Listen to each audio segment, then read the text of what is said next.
Yeah, no worries. Good to see your arm hair defective.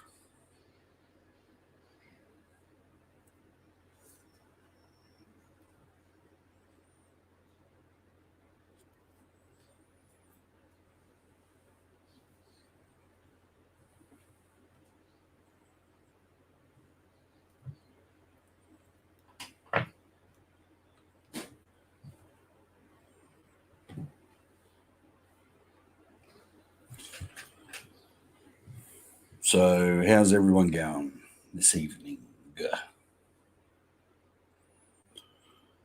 We got, well, we had five, we now have three in the chat. We're doing really good tonight. G'day, Aussie Gal, how you going?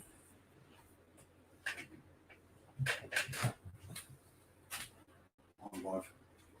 On live.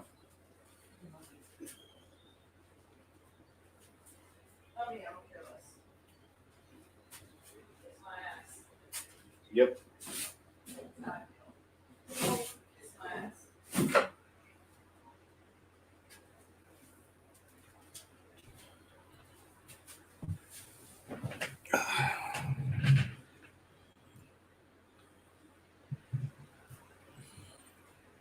Right. Sort out this thingy jiggy.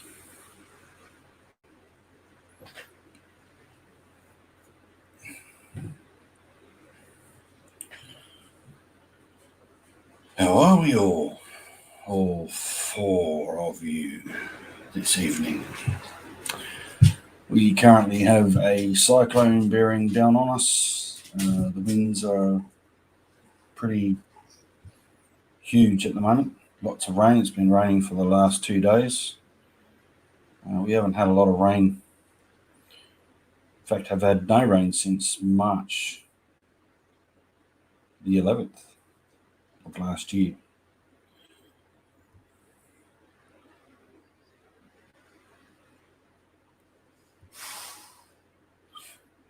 Sunday lunchtime. It is Sunday evening at 8:30 in the evening. Just had dinner. Thank you, Stephanie. Yep. My folks, they live in East Gippsland, and East Gippsland was evacuated yesterday or today, I think it was. The parents have mentioned that they're okay, but they have some friends staying with them that lost everything. So, and my brother lives over on the west side of Victoria. He's not affected at the moment, but the folks there, they're spending a lot of time with friends and family down there in Victoria. It's an absolute tragedy that should never have happened. But there are people out there in the world that say that you shouldn't do, hey, Ivor, that you shouldn't do controlled burns.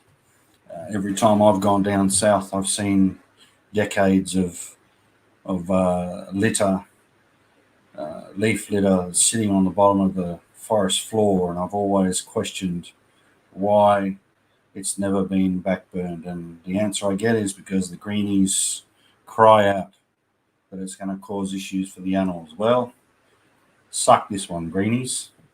You've just killed millions and millions and millions of kangaroos and koala bears. And I think koala bears are probably going to be extinct now, or on the very endangered species. And the kangaroos won't be far.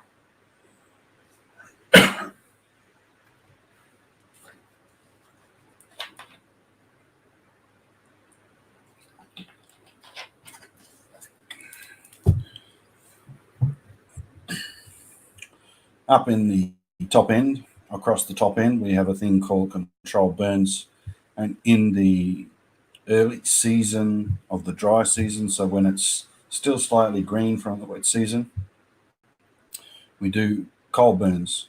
So we do backburns on areas that are of cultural significance, away from buildings and farms and all that sort of stuff. We do that on a yearly basis. And that way you don't have hot fires. I mean, you still get hot fires, but you don't have large tracts of land that go up in flames. Because I'm a volunteer fiery myself, and I've been doing that for, I don't know, 10 years in different capacities, out on Aboriginal communities. I don't know if I still am a member of NTES, which is Northern Territory Emergency Services, and also Fire Emergency Response Group FERGS, in the Northern Territory, and I'm in the process of putting in my application for the fireys, the volunteer fireys here in Western Australia.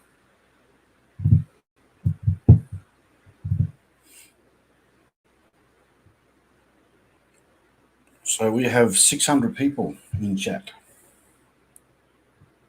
Oh, hang on a second. Put your glasses on.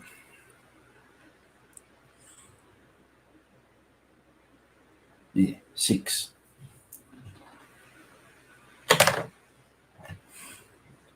Oh, hang on. 5.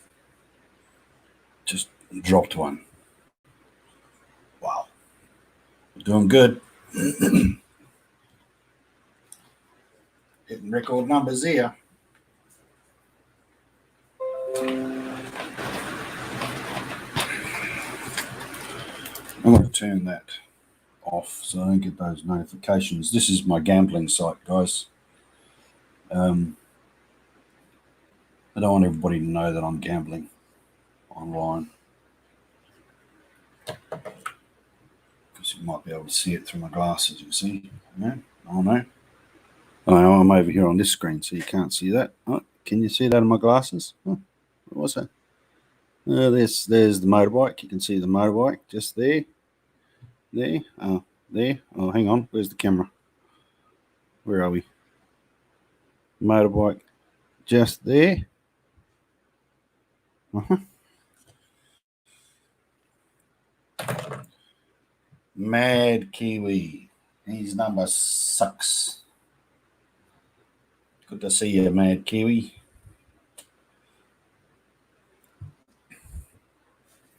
We were just talking about the fires and that it's a tragedy. It's an absolute tragedy. I've seen some of the newsreels of our Prime Minister walking around down south somewhere, and people weren't even interested in shaking his hand. They're actually booing him and basically almost getting to the point of being violent.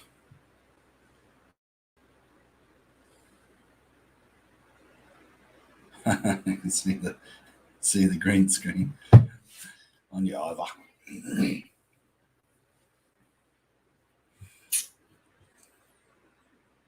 Yes. It's been a very, very difficult time for Australia with all these fires everywhere. And there's a lot of people that are angry because a lot of people have been saying the same thing, that there should be controlled burns and it should be done in the colder seasons so that you don't have fires that get out of control. But the authorities, that they continue to make the decisions, and the Royal Fire Services around the country are under-resourced. So, some of the comments that have been, and I mean, you can basically say this is true, that this is the worst bushfire season we've ever had, ever. Back in the 80s, I think there was a thing called Ash Wednesday, and there was a lot of people that passed away in those fires. But it's, I just think you can't help stupid.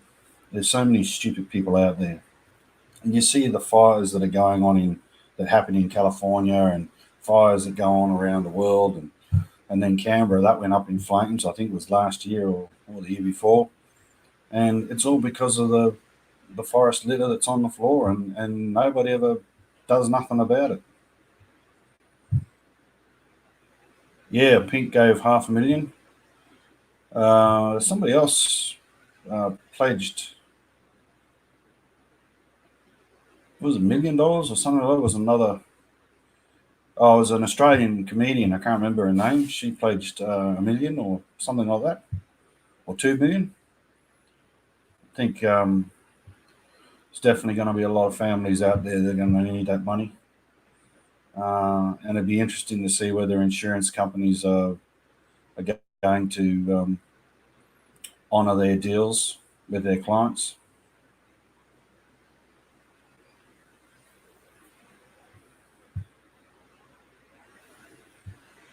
G'day, lady. I don't even know how to say that. Laoi, Lao, Lady Lao, or is that supposed to be Lois or Laois, Laoi, Lady Laoi? Is that right, Lady Laoi? Gypsy Tea. I can say that. That's easy. Idiot cotton wool brigade types making new rules. Yeah, you're right, Mad Kiwi. Oh, 28 million. I didn't see that.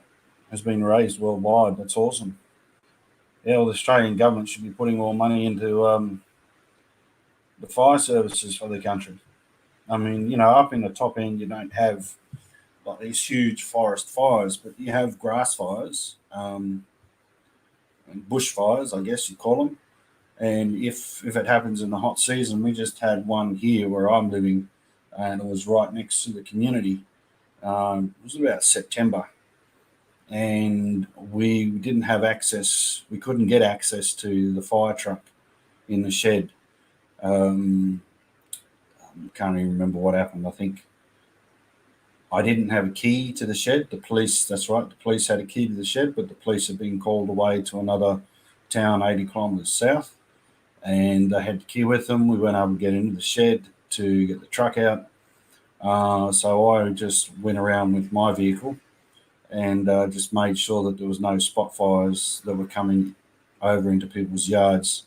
We had a fire break, but the fire itself destroyed a monsoonal what do they call a monsoonal vine thicket, which is in this part of the world and in Aboriginal communities, it's a very sacred place, and they're also a protected part of the flora. And unfortunately, that fire went straight through that monsoon vine thicket, and we've got gourlie and finches and all that sort of stuff that live in that area. And that was a hot fire, and that was deliberately lit by a tourist, we believe, from a campfire. So it's pretty disgusting. It's an Irish County leash. Leash.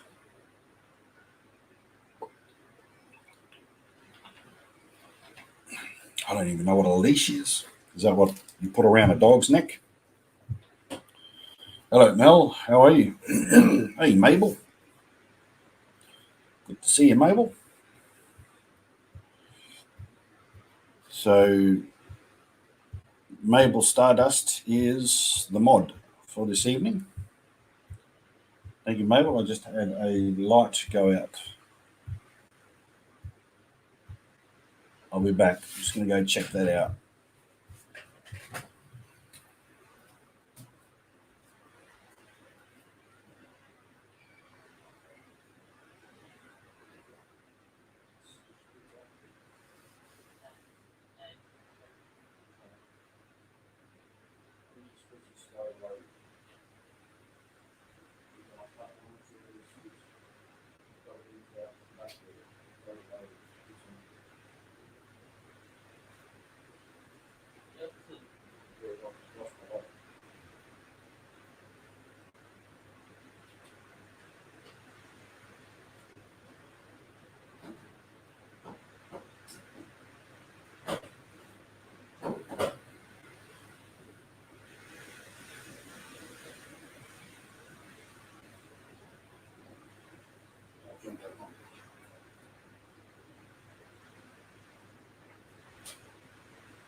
What?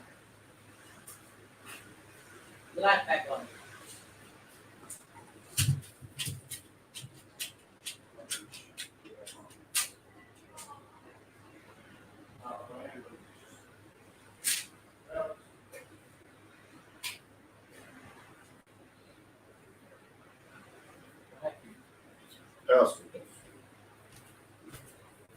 From the storm. Don't know. No, I'll have to look at that later.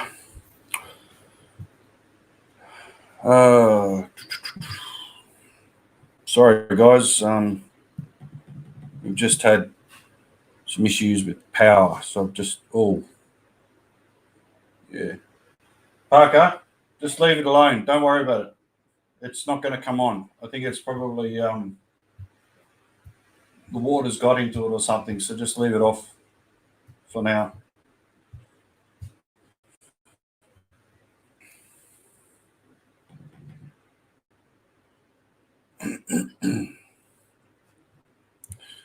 New Zealand is getting our smoke, and their sun is blocked out now.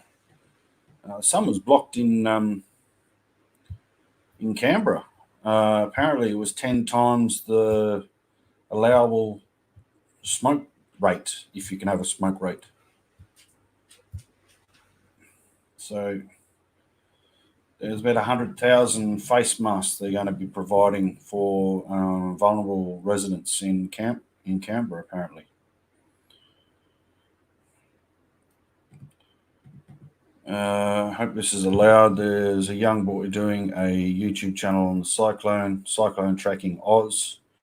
He's only young, just want to give him a bit of support. Thank you, Gypsy T.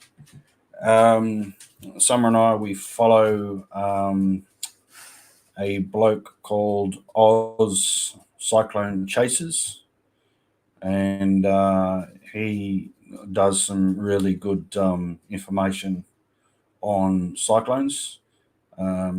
So we've been following him. We've got another update in the morning.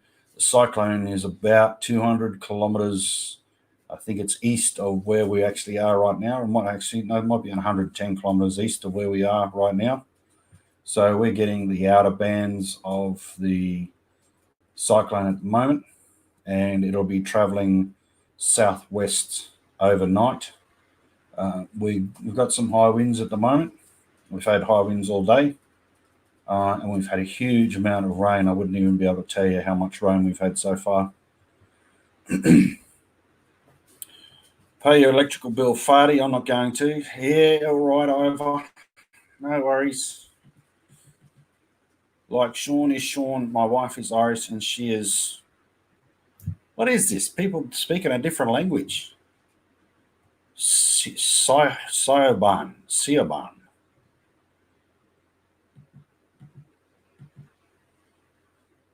And what was that? There was an FK sake.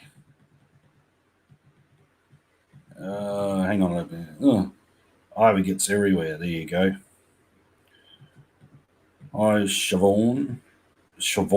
Okay. Piglets travel. Raining over there. Yes, it's pouring down. No summer there at New Zealand. Mad Kiwi. Mad Kiwi, you're in the South Island, aren't you? What's this? Oh, come on, this chat's just gone crazy.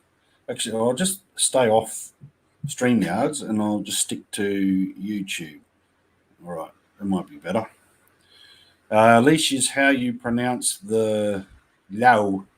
I have lots of family in New Zealand, all doctors. So you have Dr. Leash. Hey, Aussie Outlaw, how you going, mate? I heard that GLM was doing a what was the word? A memorial program for you because she hadn't heard from you. It'd been 16 hours and she hadn't heard from you. I wasn't able to stay on the live. I was only on there for about maybe a minute, but I heard her saying, "Oh no, we're looking for him. We don't know where he is, so we're going to do a memorial now." And my dog's talking.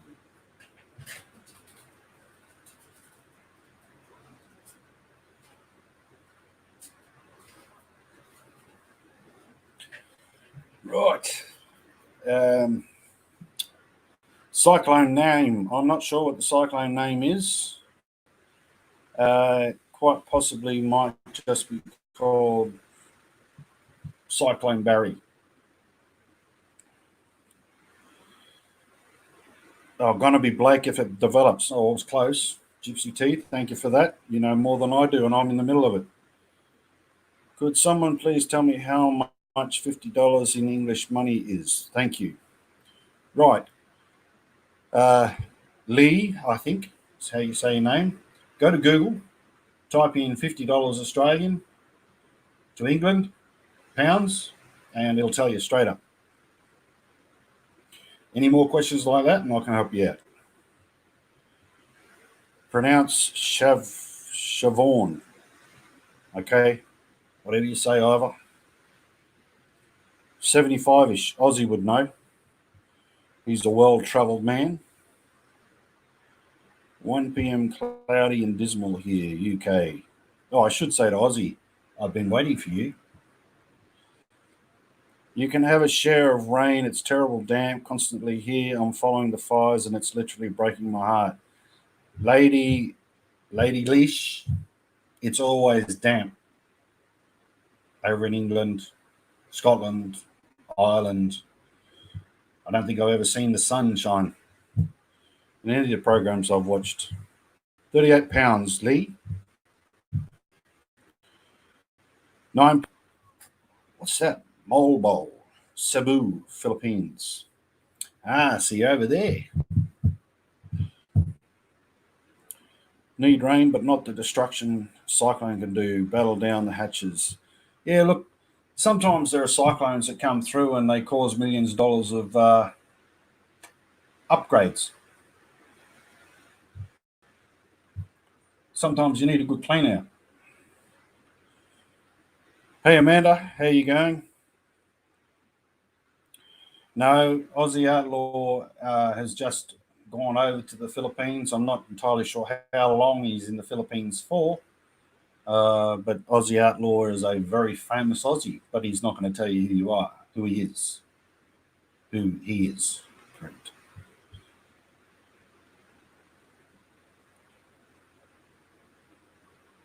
Hey, Vicky Rogers, how you going? Good to see you here. So, where was I? Cyclones, that's correct. Cyclones. I've been through a few cyclones, and it does do good clean out. It cleans out a lot of rubbish around the place. Aussie Outlaw, I died 3 times this week. So I had this deal with GLM. GLM is a co-host that he's been working with, I don't know for how long, but they obviously know each other really well because they bounce off each other excellently. So GLM said that if she didn't hear from him for 16 hours, she was going to do a memorial service. So obviously she's done 3 memorial services for Aussie.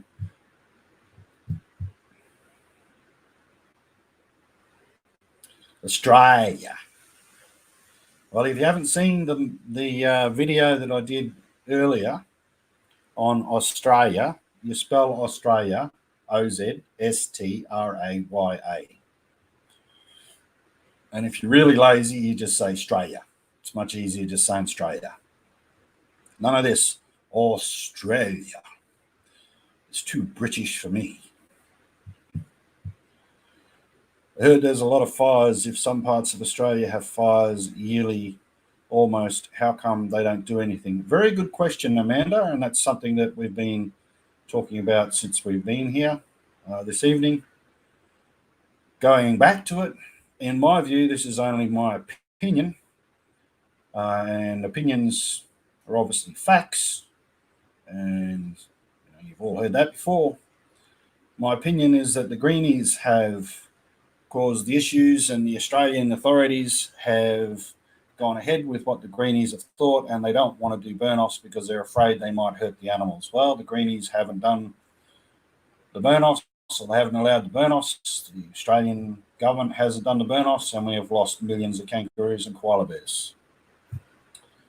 just been saying that in the top end of Australia, we do cold burns. So in the cold season, just after the wet season, so just after the big rains, when the grass is still green, we do burn offs, control burns in sections of the country and the top end, so that we don't have hot fires that come through in August, September, October, November, December, depending on your season of the rainy season. So from Queensland over to Western Australia, the monsoon trough basically goes over the top. From around about September, October, towards the west, up until around about May. But over here in the west where I'm at the moment, apparently the wet season, I've only been here on the end of one. This is the first one that I've been through from the start. It really only rains 3 to 4 months of the year. Hippie love, good to see you.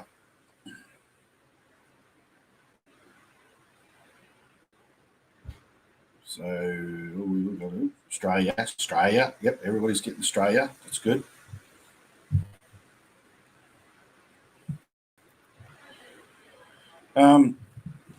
Lee, if you want to donate, you can donate to Red Cross, and there are other organisations that you can donate to. Just look it up online and see who you can donate to. The Red Cross would probably be one of the better ones. There's also the RSPCA fund to help animals as well.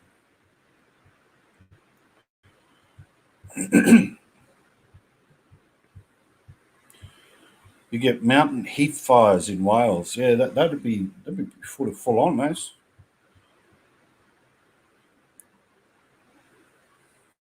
Political. We can't do managed burn-offs. No. Well, the Aboriginals have been doing it for thousands and thousands of years, and the Australian fauna, most of the Australian fauna, except for the introduced species, require heat to actually open the seeds and grow. So that's what the Australian flora, I should say. I think Parker just tried to flick that light again. Stingy cost cutters, correct. No worries, Mad Kiwi. You have a good sleep. Thanks for dropping in.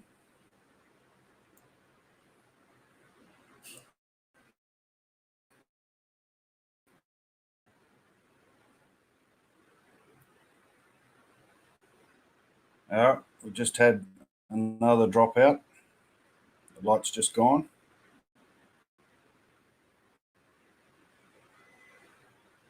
Oh, here we go. Now it's coming back on. Just let me check. Don't play around with your face.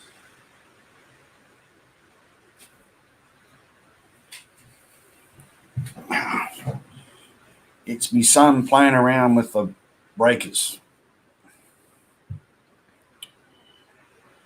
What is charity to give money to help with the fires? Do you know? Yep, Red Cross and the RSPCA. Look them up online. They have the addresses there online. I don't have that ready here in front of me. Maybe I should have been a little bit more organised. Ivor says they should listen to the original owners of this land. Aboriginal people have been doing managed burns for over 50,000 years. Yes, that's what we were talking about. The original country where I'm from, the areas that normally suffer drought are poor regions, and the place is neglected by the government in general. Is that also a factor there? No, not really. Although we do have third world conditions here, but we're not going to get into that tonight. There is drought in Australia, and the government has been giving out packages to help those farmers that are in drought. But it depends on who you talk to as to whether they believe that the Australian government has done enough to support farmers. And I'm not going to get into that political discussion right now. I have my own views. See you, Mad Kiwi. Thanks for stopping in, mate.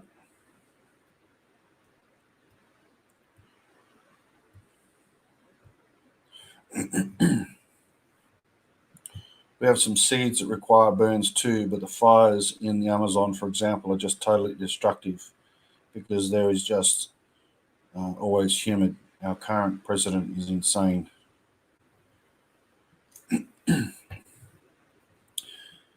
Yeah, I don't know what it's like over in those parts of the world, but I know in Australia that Aboriginal people were used to do controlled burns all the time, and they used to do that to also help out with hunting.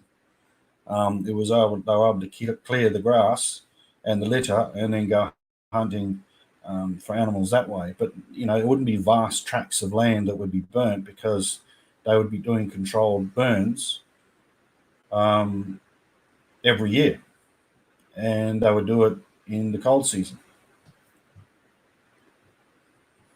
And apparently, these clouds of smoke create their own weather systems. They're so huge that the the plumes of cloud, they turn into cumulonimbus, I think it is, and there's lightning strikes that are happening. So you're getting lightning strikes that are causing fires as well.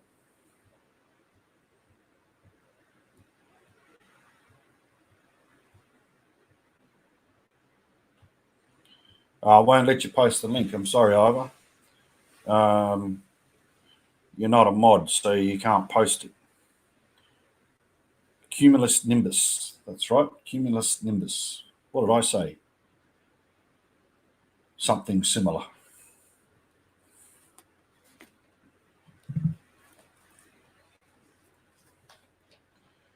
Thank you, Mabel.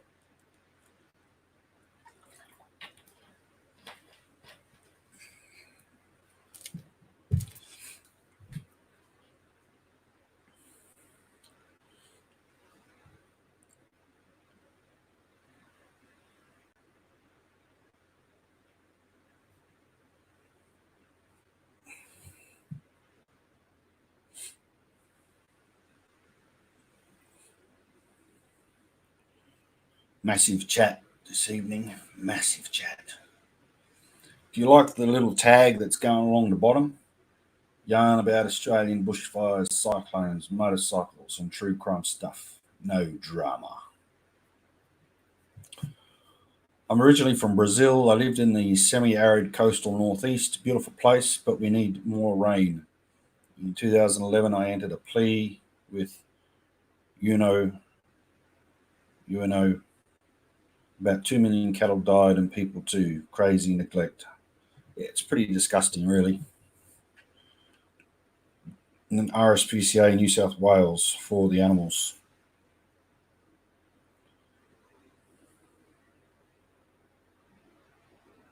Yeah, no, I agree, Amanda. Um, the authorities have got a lot to answer for in regards to the environment.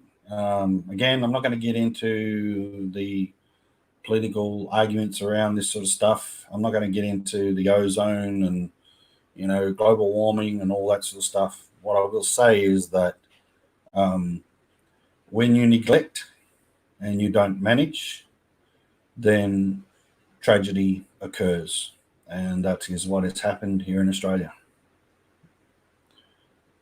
Um, I heard one of the pollies say, "Well, there's no use in casting judgment and pointing the finger.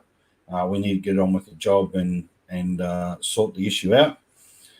That's pretty much of a throwaway statement as far as I'm concerned, because it doesn't matter whether you've been in power for 5 minutes or whether you've been in power for 10 years. The system itself has let the Australian people down as far as I'm concerned.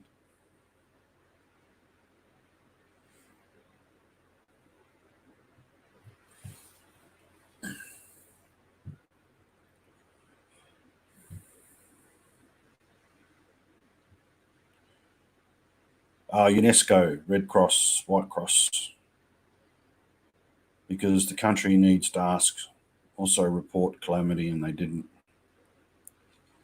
I live in the USA, and thank you at Mabel. I am such an animal lover. I will give to that one. Thank you.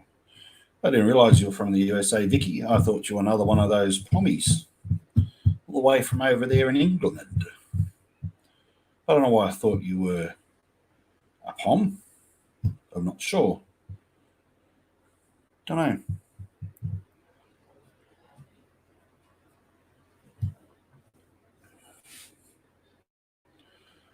So, for those who have been on my lives before, which is a couple of you, how do you like my new setup? I was on a live with some of my motorcycle buddies, and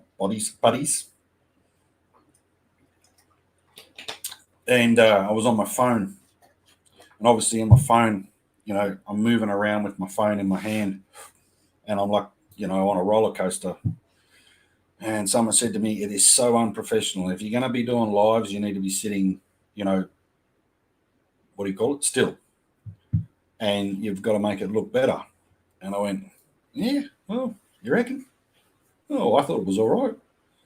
And then I went to the playback, and I thought, "Gee, who's this wanker walking around, looking up his nostril?" I thought, "Yeah, well, maybe she's got a point." So we rearranged the room and got this little corner here.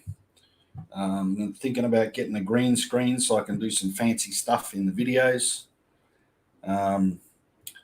So, yeah, some stuff coming. There's a really nice etching here of an Aboriginal man who's gone fishing. He's got a net, and he's also got some boomerangs down on the ground. This painting here was painted by my brother, Crackboy, Jeffrey Gururi. And this painting here, this one here was painted by my Aboriginal father. There's a rainbow serpent that goes up the middle of the painting there. And this is called rock. All this stuff here is called rock painting, so it's all line artwork.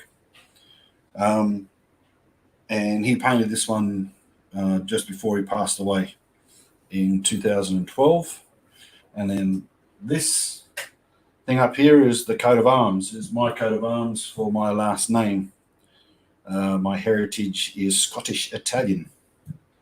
So that's my coat of arms, and it explains where it all came from. So very nice.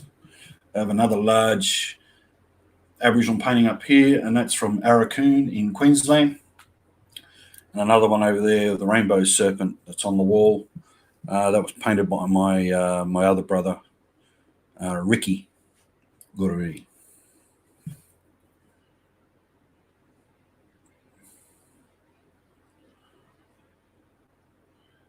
Bloody beautiful setup, mate.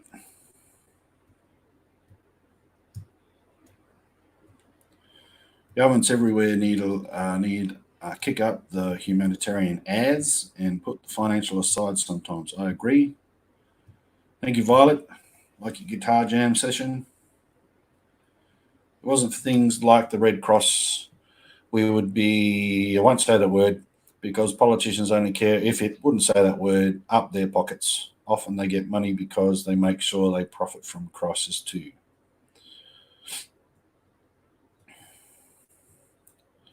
Sick and dying people still consume before they die. Just live people living well and buying products, the dying and suffering just buy other things. Anyhow, the 1% profits always. Yep, there's always the 1%.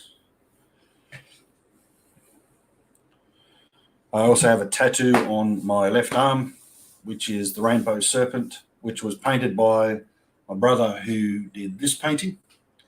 So he did the original painting for that. In fact, I think it might be, no, it wasn't that one. I think it might have been this one that I took to the tattooist. Can't remember now.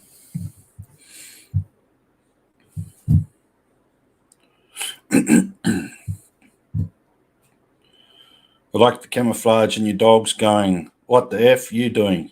I don't recall that. The dogs. No, the camouflage one was done very well. I wasn't able to see myself in that camouflage, so I don't remember seeing the dogs. Are you sure you're on the right channel there, Amanda?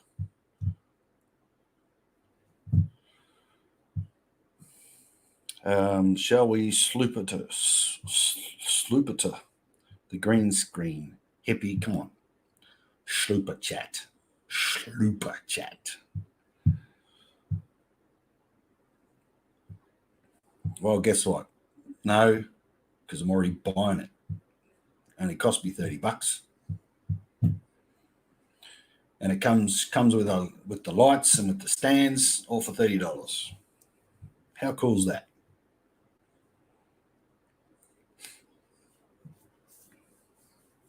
So these paintings here, this painting that's actually here on the wall, and no, this one here has been done with acrylic, but this one here has been done by natural. So the red ochre around here is red ochre from a rock that's been crushed up. The white is from a sap, and also there's a white clay on the island that I grew up on, and that white is done with the white clay. The yellow is like a sandstone rock as well that they break up, put some water in it. So all this is done by natural what do you call it, colors.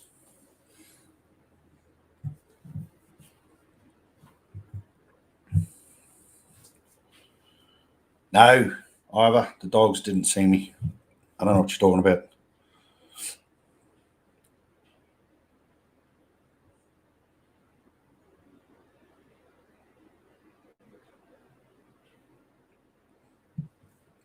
Um, yeah, the one that's up there is not.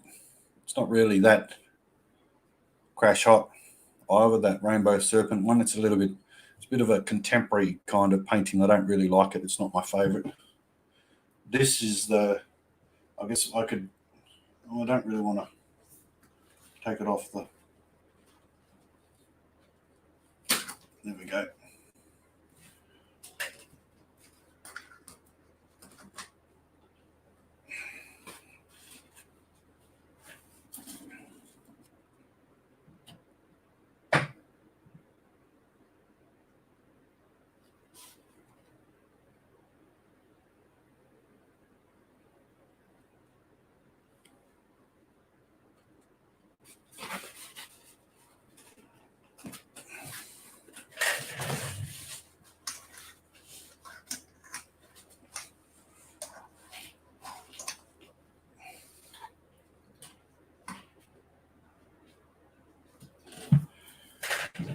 Yeah, so that one was done by my Aboriginal father.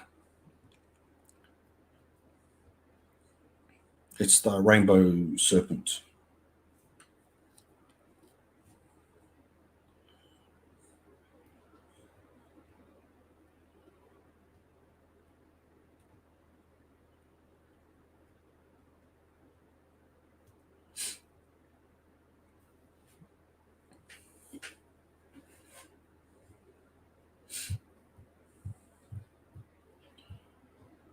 So the cyclone, the winds seem to have died down a little bit.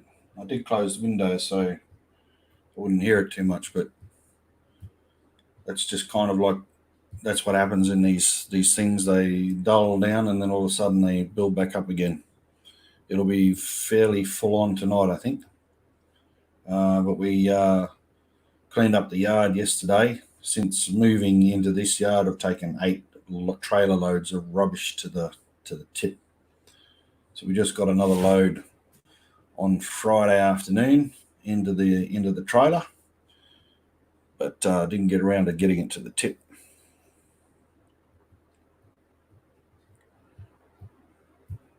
Will you cover real crime from time to time? Has it usually USA on the internet? Be good to see if and what people found out. Who was supposed to witness murder got away. I'm hoping that I might be able to do something with What Do You See? She's interested in a murder that occurred in the Northern Territory 2 years ago. of a bloke in Larimer. His name was Paddy. He was from Ireland, but he'd been in Australia for donkey's years. She's really keen to cover that. She's keen to talk to me about it because I knew Paddy. I'd only been talking to him about 2 weeks before he was murdered. So she's keen to do something around that. As I've said before, I'm not really into true crime because of my background in criminal justice. I'm kind of over going through the gory details and remembering things that I've had to push down over the years when you work in that kind of industry. So, don't know. I was here for my wife. I was here for summer. I was here to stand up for her, and I also joined YouTube so I could get into motor vlogging and recording my motorbikes and the Jeep stuff, four-wheel driving, those sorts of things. True crime is just something that I've kind of fallen into, and I don't know whether I will want to work in that space, particularly the way it's been going on in the last 6 to 12 months. I don't really appreciate the drama that goes on, and I'd prefer to keep myself distanced from it.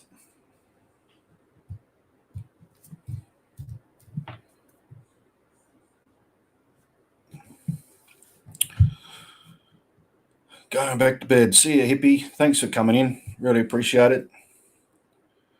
Hey, Fuddy, what's that fish called? The one that has all the beautiful scales. I seen a book as a kid, rainbow fish. It's called a parrotfish. Or here in Western Australia, they call it the blue bone. In the Northern Territory, we call it a parrotfish because it's got teeth that stick out like a parrot. And when you cook them up, the bones turn blue. So that's why they call it blue bone. We have a rainbow boa constrictor in the Amazon. The scales reflect like in rainbow colors. Do you have that species there, or is it mythological only? No, we don't have a rainbow snake. It's just mythological. But we do have pythons that, like the olive python. The olive python can give off a fairly colourful sheen. You know when you throw petrol on the ground and it mixes with water and it's got that rainbow effect. It's very similar. The skin color changes like that. It's a light browny kind of color, but when it's in the sun, it has that kind of rainbow effect. Beautiful snake.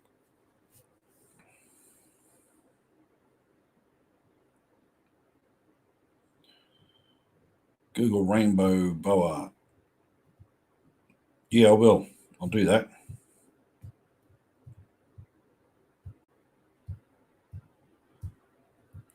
Yeah, I agree with you, Amanda. Some of those memories just belong in the grave.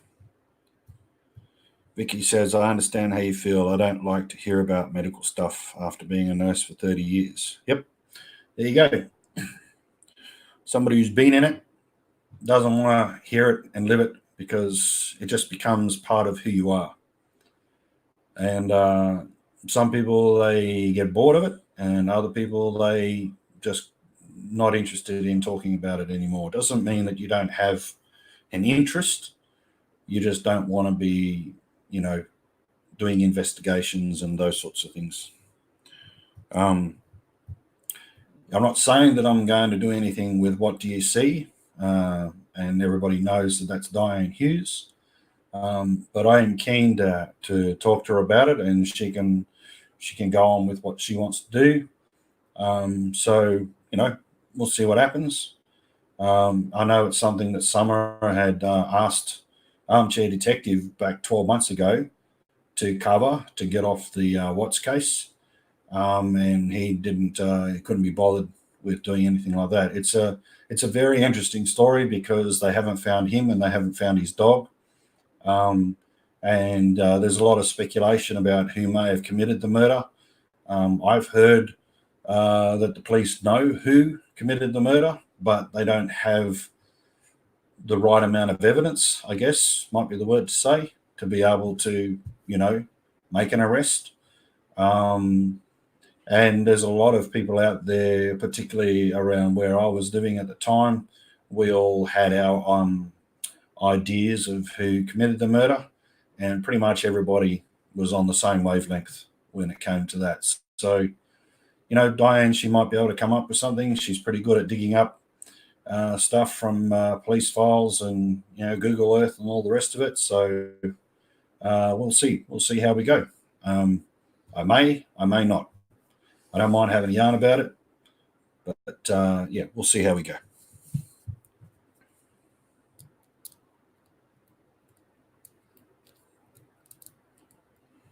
Yeah, thanks, Violet. Level-headed and structure.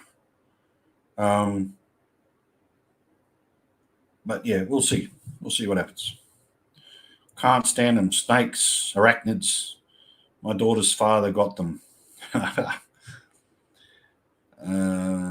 Yeah, but I thought there was an Aboriginal fish story with colourful scales. Look, either there may be an Aboriginal story. I mean, in Australia, there are hundreds and hundreds of Aboriginal tribes and hundreds of Aboriginal languages. And they've all got different Dreamtime stories. They've all got storylines that interconnect and interweave into other areas. In where I come from, the rainbow serpent is the one who created Australia. But over here in the West, there's things like the fish and there's things like the crab and those sorts of things. There's like the rainbow serpent isn't seen as the one who created the land. So they all have different mythological meanings, and it just depends on what tribe and where you come from.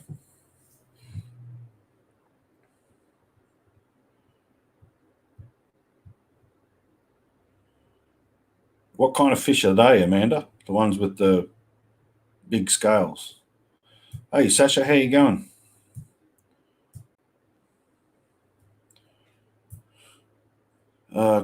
Kumurapim is the name. Oh, okay, thank you. The scales are hard, thick, and big, and can be used to make art. Wow, I've never heard of it.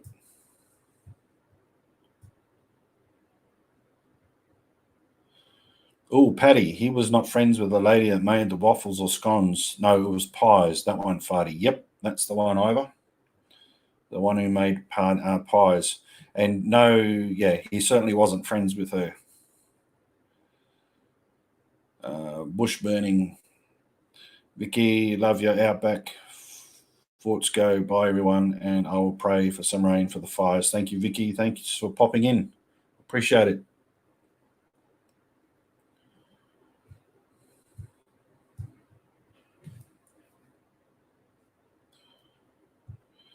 What's the dream dream story about Uluru? I'm not even going to try and tell you. That's not where I'm from. That's not where I grew up. That's a completely different tribe.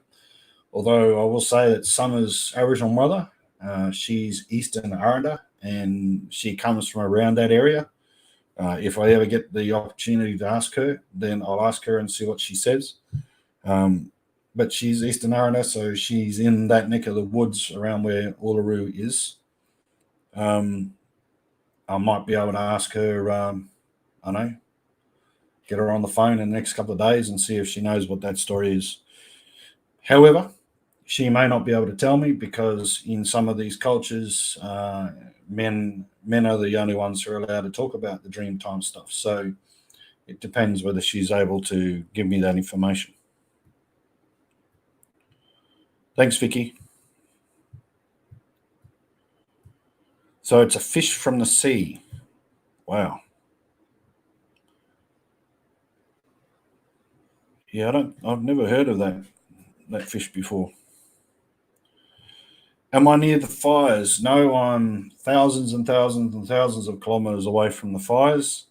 But we have a cyclone that's only about 100 kilometers away from us at the moment.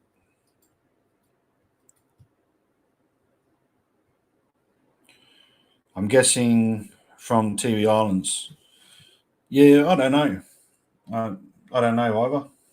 I mean, the TV Islands are close to where I grew up, but they have different stories as well. So I wouldn't want to speak out of school.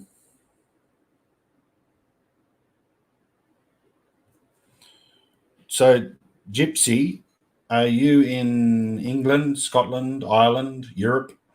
Where are you? Oh yeah, they're breezy, all right.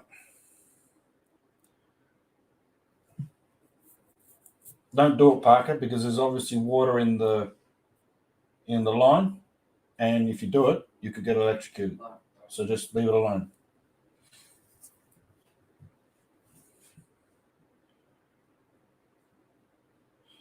Yeah, men can only play the didgeridoo. Women are not allowed. Um, and contrary to popular opinion, the didgeridoo is not an instrument that's played around Australia.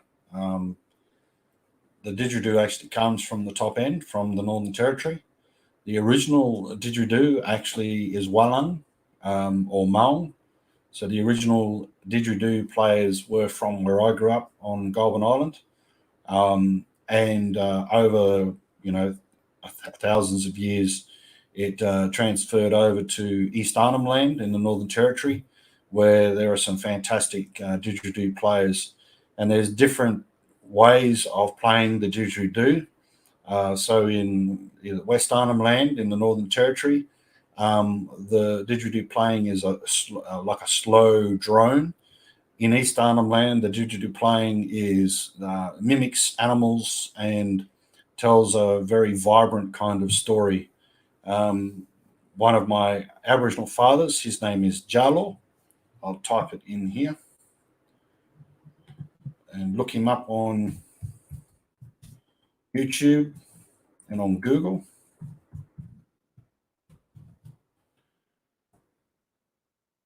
He's just turned 90. And where'd my message go? There it is. All right. So look him up, Jalo. Gurui, he did a movie with Gautier, if you remember Gautier, who sang that song, Somebody I Used to Know. Gautier did a film with him called West Wind. And Jalo is the most senior ceremony man of the Galpul clan. And the Galpul clan is who I'm with.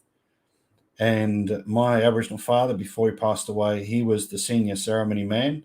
And when he passed away, then Jalo took over the ceremony rights. So look him up and go to YouTube if you want to see somebody who is a master didgeridoo player, or yidaki.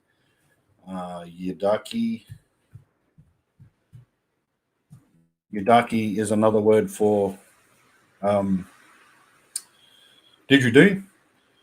Food fighter. How you going? Treaty Yothi Indy. Yes. Yothi Indy. So my son, he is his grandfather, his blood grandfather, is Dr. Unipingu, who was the lead singer of Yothi Indy, who's now passed away. So yeah, have a look at Jalo, and next live I come back, let me know what you think. He's just turned 90. He was on Facebook, and Summer showed me some photos of the old man having his 90th birthday.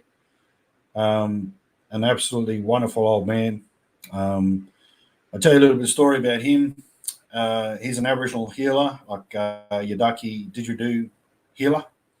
And my father, my white father, my real father, had a knee operation, and he was in the Gove or the Nhulunbuy hospital. This was some years ago. And Jalo came in with the family and sat down with my father, and they prayed. And he's a Christian man. And they prayed with my father, and then they said to my father, come to Wallaby Beach where he lives, and I'll play the didgeridoo on your legs and I'll heal you.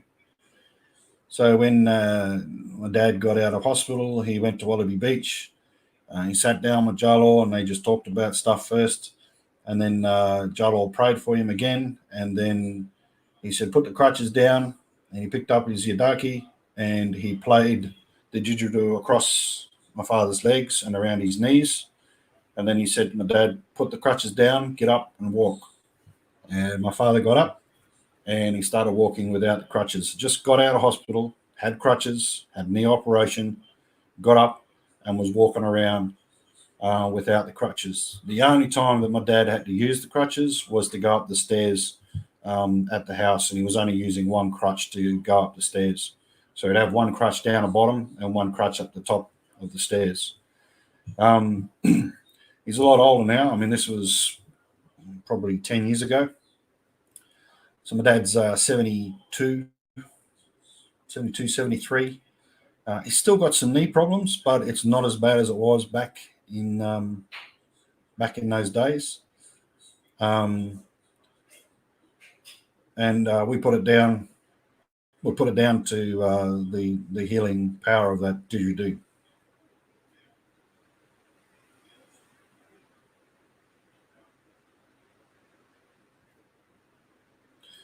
Yeah, you're right, Amanda. There's a lot of exploitation of Aboriginal people. There's a lot of people that exploit the Aboriginal artwork like this.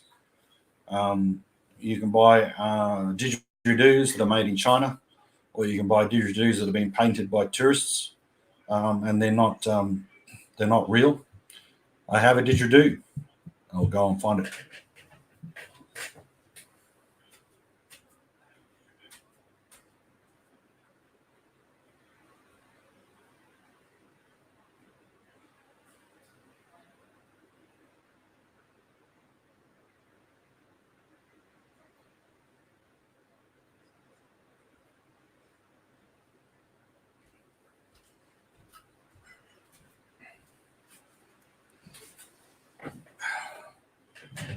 So here's a didgeridoo. This one, it sits up on the top of the archway in the kitchen, I guess. It sits up there.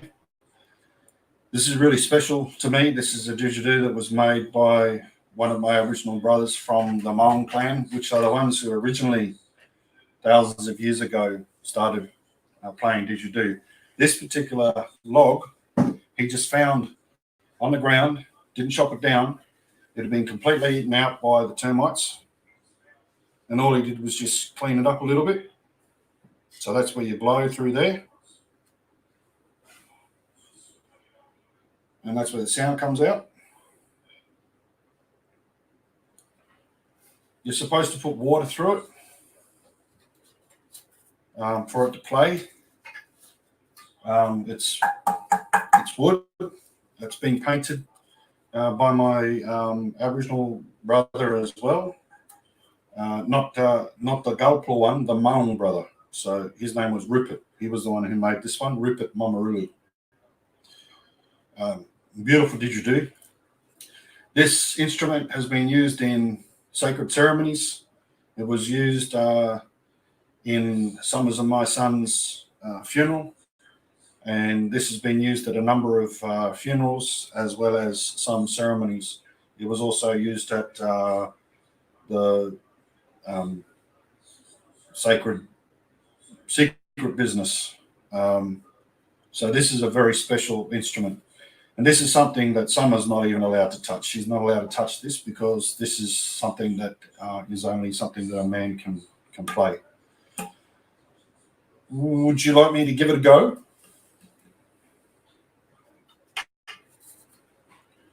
Not a very good player. Rupert's father, his name is David, used to call him Goodness because he used to say goodness all the time. He had this big white hair on top of his head. When I was about 16, I said to him, David, can you teach me how to play the didge? And he said, the spirit world will tell you when you can play the didge. I could never play. I couldn't even get my lips to do the right thing.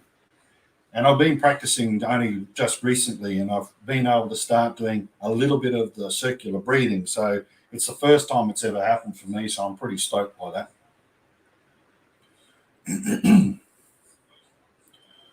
Yeah, all right. I'm just going to, hi, Jessica. How you going? I'm just going to put some water in it so that it's not dry.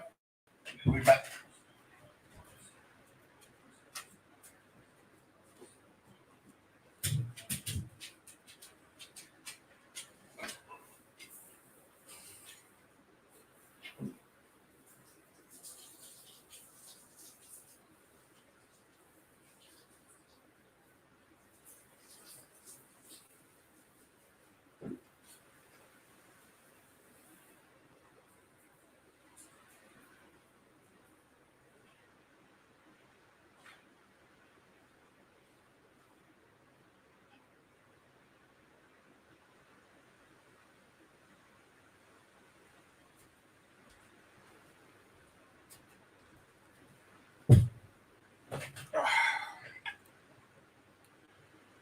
All right.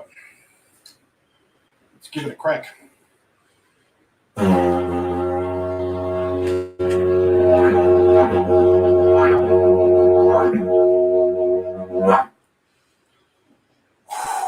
Circular breathing.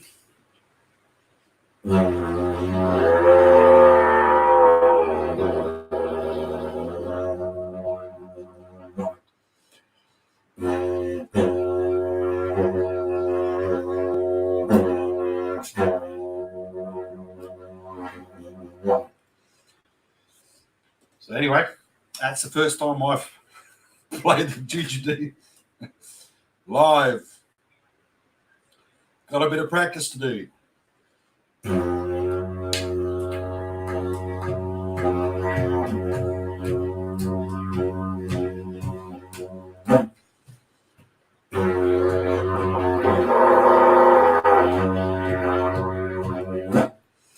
Anyway, kind of you got to get the circular breathing going, and I haven't been able to master that yet.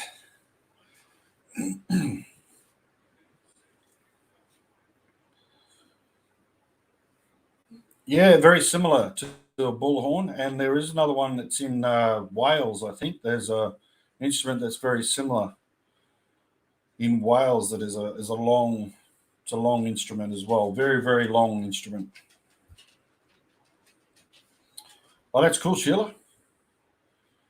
You know, I've been to I've been to a place called Barunga. I used to live in Barunga. There's a place in the Northern Territory called Barunga, and they have the Barunga Sport and Culture Festival. So they have Aboriginal people and other people come up and play didgeridoo. 2 years ago, it was a Japanese guy that actually won the competition.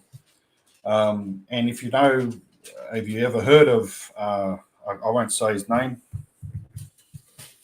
I'll type it here.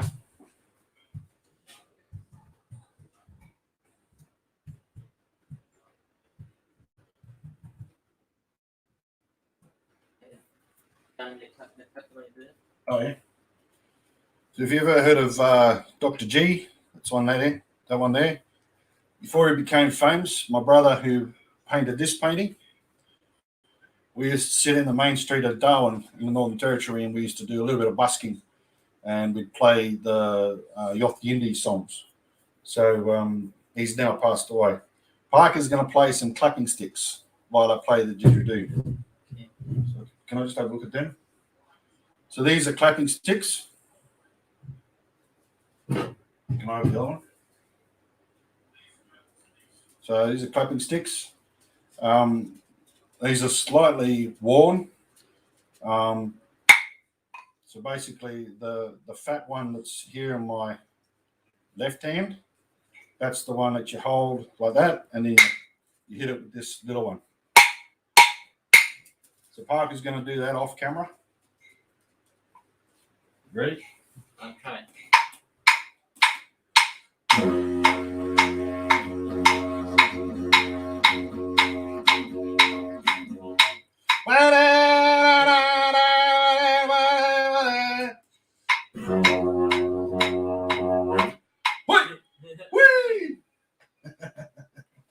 Thanks, mate.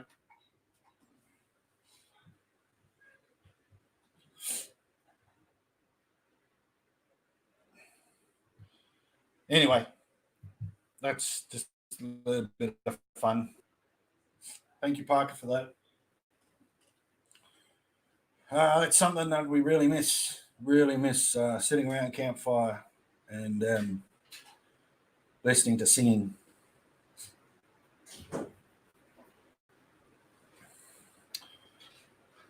Yeah, you got to have a good pair of lungs. I need to practice more to get the circular breathing.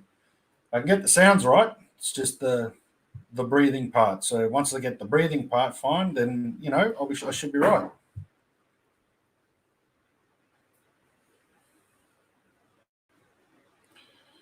Yes, he was the blind singer, Ivor.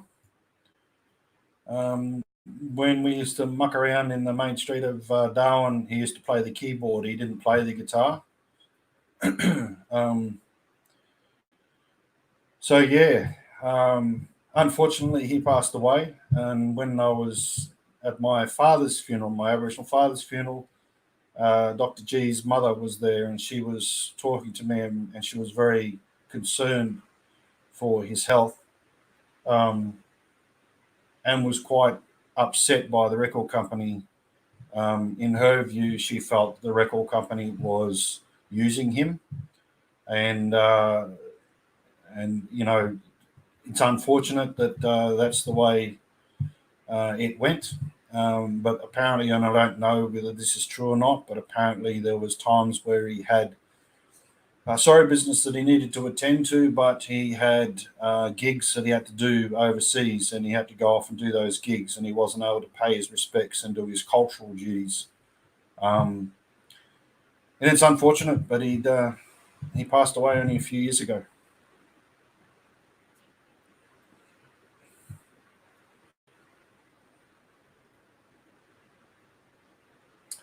Hey, Kerry Pink. Yeah, no, we've been talking about the bushfires, cyclones, my opinion on the Australian government, um, rainbow fish, rainbow serpents, the paintings that I've got here in the background, uh, coat of arms that I've got here from Scotland for my last name, and just played a little bit of Didge. I'm not a good player, but just play a little bit. Yeah, I'm not going to mention his manager's name.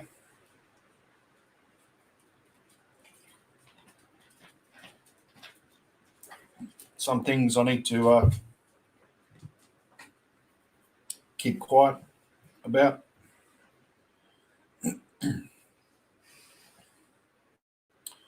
Did I paint those? No. This one was painted by my Aboriginal brother, who also did the painting for the rainbow serpent tattoo. And this one was painted by my Aboriginal father, who passed away in 2012. This is just an etching of an Aboriginal man. I don't know if you can see it. Just an Aboriginal man sitting on a log. He's got a net in his hand, and he's got some boomerangs down the bottom. So what we're saying is that didgeridoos come from the top end. They don't come from around Australia. And Aboriginal people for thousands of years used to trade with different tribes. Boomerangs and woomeras, and I'm not sure what the other word is for, but boomerangs were used extensively here in Western Australia. They were also used on the east coast of Australia, but they were never used in the top end in the Northern Territory. There was a thing called a woomera that the Aboriginal people used, and they used to use that as well with their spears. And the didgeridoo was used for ceremony, for singing.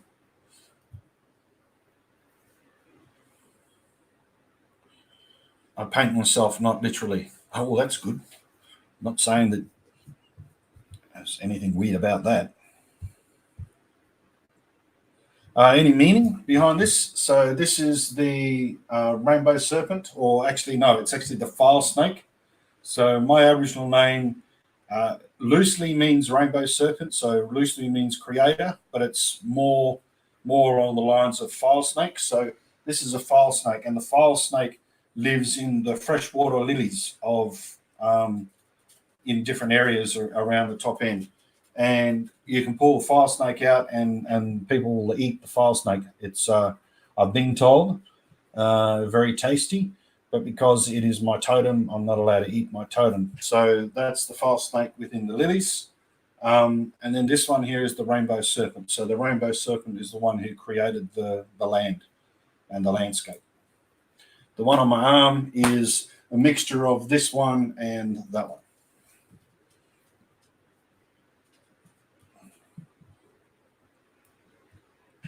These are called lilies.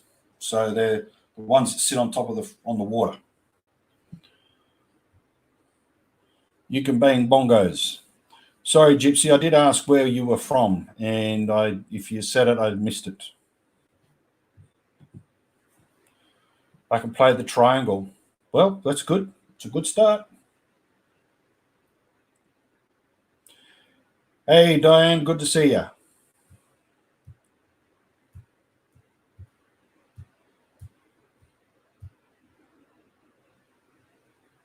I have a bunch of allergies.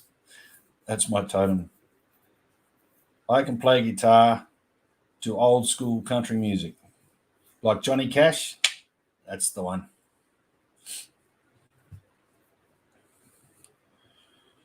So, yes, and the ukulele.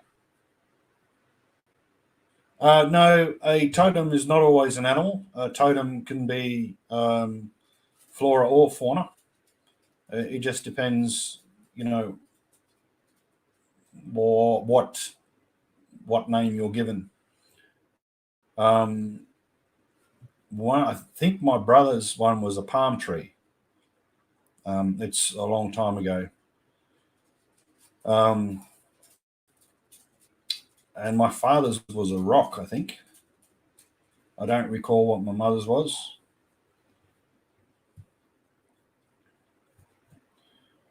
Yeah, look, I like country music. I don't love it. I love Johnny Cash, love Willie Nelson. But the country music these days is just crap as far as I'm concerned. It's not country music, it's just rock and roll with a twang. Lee Kernahan's all right, the Australian guy. Can't stand Slim Dusty, and I know that's going to upset you, Ivor. But I can't stand Slim Dusty.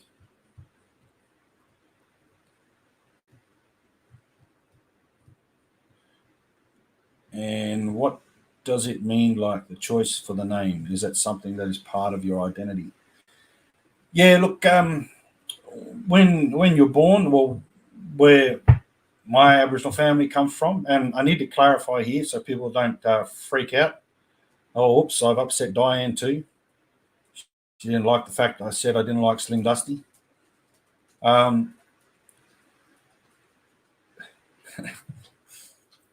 So yeah, your name is given to you. It could be lots of reasons why the name is given to you, but mine was given because I was a creator. I played music. My family, when we first moved to the island, they get to know you, then they give you a name, they give you an Aboriginal name, they give you a skin name. And there's a lot of white people out there that will talk about how they've been given skin names and clan names and all that sort of stuff, and they throw it around like it's some kind of license. And they think when they go into each community, if they get a skin name, then they're going to be in a better place. You get one skin name, that's it. One skin name, one name. Doesn't matter what country you go to, what Aboriginal country you go to, that's your name. They will be able to tell you what the connection is, and then they'll have a translation of that name. If you go into their country, they'll give you a translation of your specific Aboriginal name, and they might call you that rather than call you the language that your name is spoken in. Nothing different to moving to another country. If your name is John and you move to Canada, they're obviously going to call you Jean.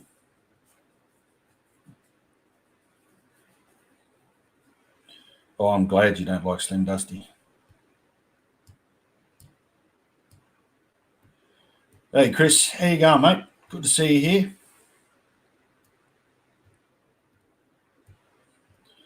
Dolly Parton. Jolene, Jolene, Jolene. Yeah, all the country greats. Awesome, awesome people. They don't make them like that anymore. That's for sure.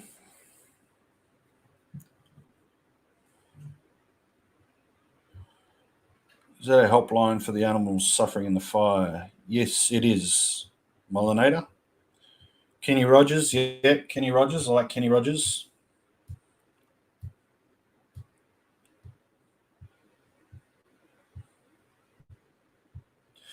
You're right, Amanda. That's correct. I've seen a lot of people who will claim Aboriginal heritage, and they call themselves Aboriginal, and there's only 1/16 of them Aboriginal, and they forget the rest of their blood lineage. Like that never happened. They're more Western, they're more white than they're Aboriginal, but they push aside the fact that uh, their actual lineage is from other countries. I don't have any Aboriginal in me whatsoever, and nothing that I'm aware of anyway. That's for sure. I'm as Western as they come. It's just that I grew up in Indigenous culture. I grew up with Aboriginal people, and I've been with them all my life. What do you want, Japan? Huh? Come here. Come here. Japan wants to go on the bed. Come on. Come here. Come here. Come here. Come here. Come on.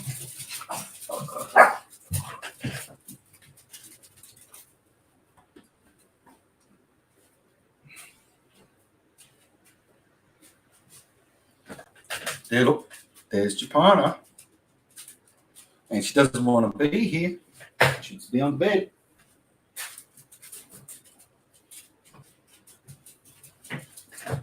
Oh, that was too much like AD. Whoa. That's the dog with the brown patch. Yes, that's Japana. And Japana is spelt this way. And if you're a fan of Yothi Indi, you will know that Japana or Javana, as I call it, as Javana, is sunset dreaming. So we named her after the Yothi Indi song Sunset Dreaming, because Sunset Dreaming is my favorite song. Look at the sun falling from the sky and the sunset chase my mind back to my homeland far away. Here's the story. Yeah, anyway.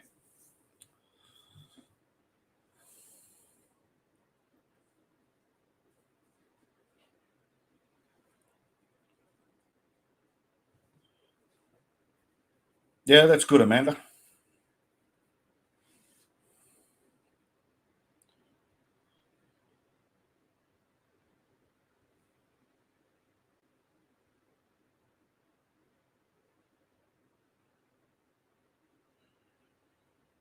You love the dog with the brown patch. Stasha is the daughter of Japana. She's mad as a cut snake. And if you watched the video from 2 months ago on the 22nd of November, Japana's other daughter passed away from the tick spot stuff. It comes in a little satchel. You put it on the back of their neck. The pyrethrin chemical went straight to her brain and killed her. So I did a little video just in memory of her. I remind you of your brother, Diane. I don't know if that's a good thing or not. What song would describe you if you had to pick one?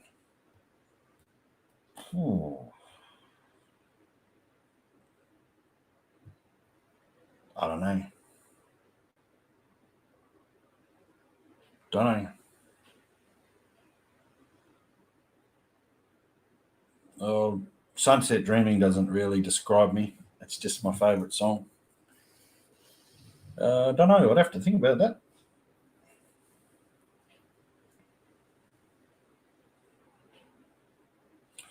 Molly.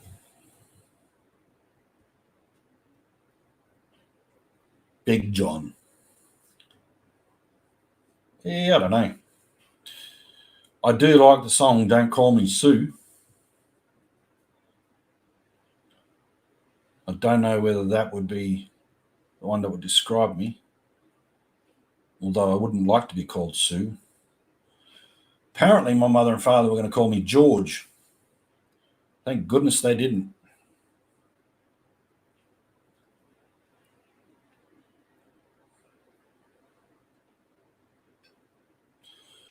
No, I agree with you, Amanda. Yeah, there's no need to lie. I have ceremony pieces here in the house um, that I've worn in ceremony, and Summer's got ceremony pieces that she wore in ceremony.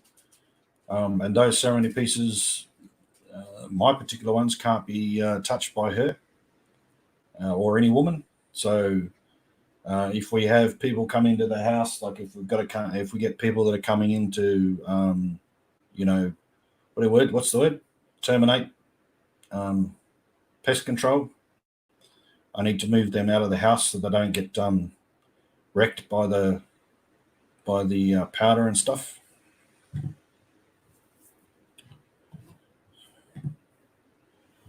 Johnny Appleseed. Gee, you coming up with all the old ones, Ivor? Oh, by the way, it was Ivor's birthday yesterday. Happy birthday, Ivor.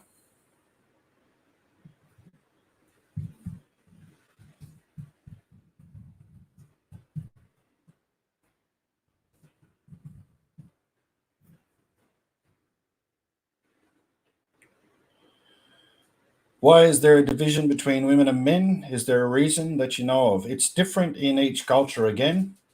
There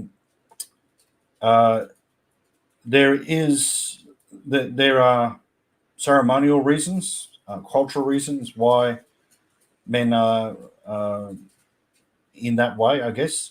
But you're also looking at societies that are very patriarchal. But even in the Northern Territory, there are societies that are matriarchal. So the men play second fiddle to what goes on. The women are the ones who dish out the law, those sorts of things, but not from where I grew up. It's a very patriarchal society. There is women business. There is law women. So there's women that are like the ones who are the policemen, and they hold a lot of authority. And there are women that are within that culture that know things about the men's culture and know everything about the men's culture, but they don't practice it. And the reason why they know this secret business is that if one of those men who holds that ceremony passes away, and one of the young and upcoming men haven't been through that ceremony, those women will know what that ceremony is, and they will be able to pass that on. So, excuse me. There's reasons why. Can't really go into those reasons why, but there are reasons why those divisions are there. And from a Western context, you would say that that's a division, but within their culture, it's a respected way of being, and nobody would question it. Cowboy car crushing, howdy, howdy.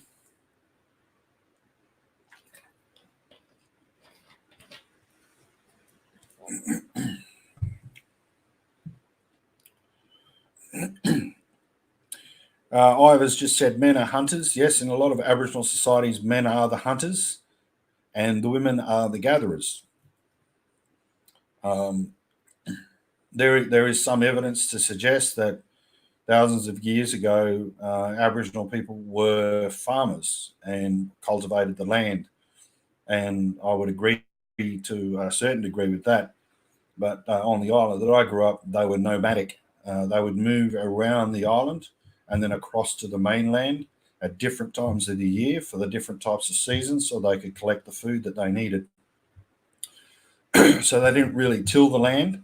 They used the land for what they needed it for, and then they would move. So they would make their dugout canoes and go across and spend, a few months over there doing their hunting and their fishing and their gathering, and then they would move back to the island.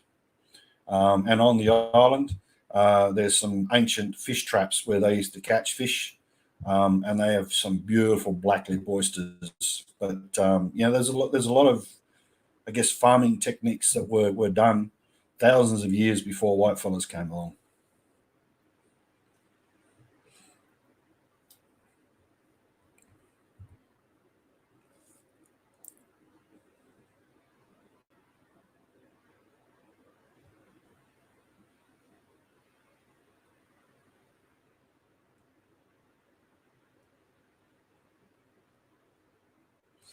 Well, some cultures, the men are part of childbirth. There's I read somewhere that there was a tribe in Africa where when the woman was having contractions, the man was strapped to the ceiling of the roof above his wife. And every time she had a contraction, somebody would pull the rope that was tied around his balls, his scrotum, I should say, so that he would feel the pain that she was feeling. Yeah, nah, I'm not having that.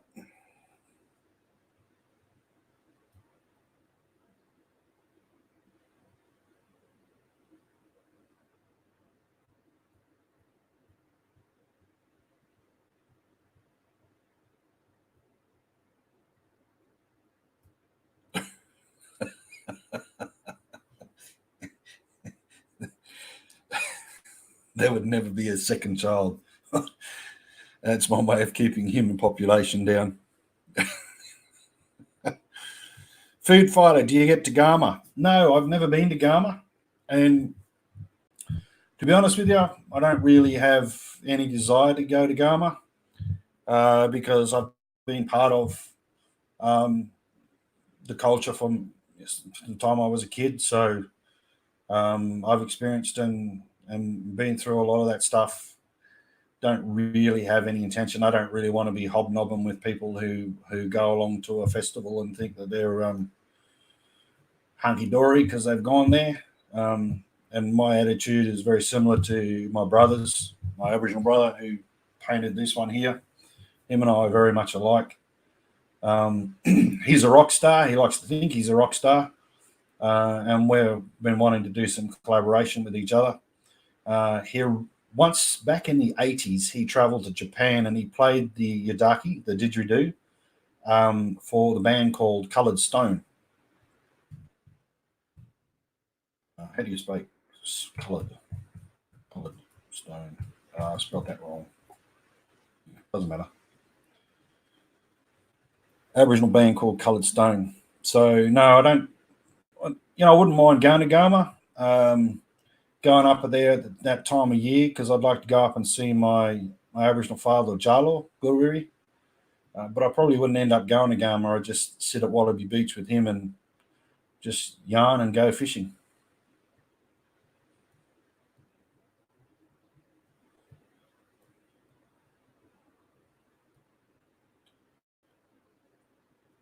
You're wearing your boogadies? What's that, Diane? You mean your budgie smugglers? Are you in a very rural area, Mr. Outback Outlaw? Australia is on my bucket list. Yep. On the west coast of Western Australia in a place called Dampier Peninsula. It's 200 kilometres from Broome. And Broome is a mecca for tourists. We've got one small shop. And we have a small 24-hour, 7-day-a-week self-serve fuel stop for tourists and for community people. Boo goodies. I don't even know what boo goodies are. Shoes? I don't know what language you guys are talking.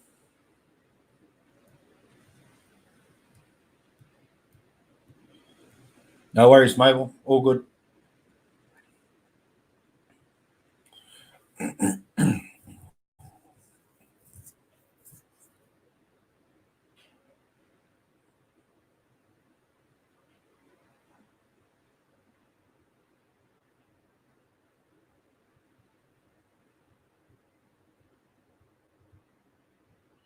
Have you seen the Aboriginal group doing Zorba the Greek dance? Yes, I have, Diane.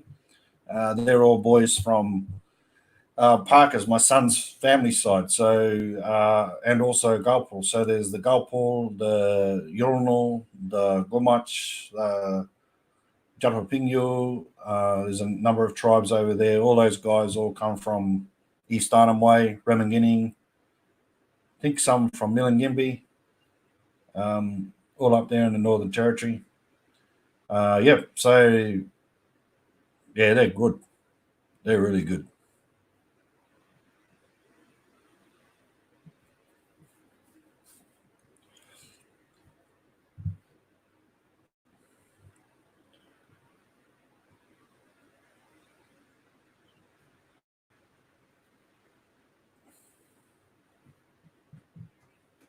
I'll give it another crack.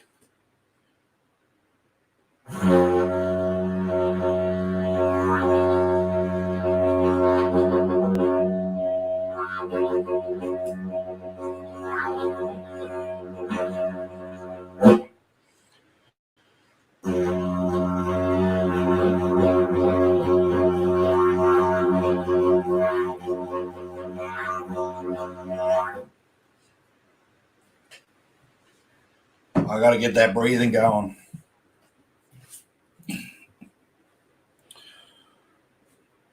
My male GP said to my husband when I was pregnant to think of it as for him as crapping watermelon. Oh man, no thanks. Do you know what you call a boomerang that won't come back? Yep, a stick. I have a knife that was like that.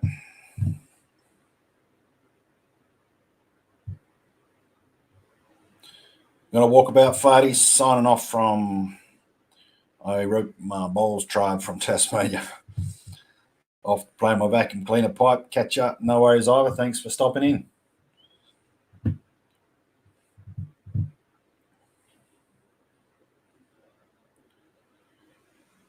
Do you do Airbnb? I have no idea what that is. I heard the Portuguese brought the boomerang to Australia, and before that, Egyptians had it. Well, it's possible, Diane. It's possible. Been around for a long time.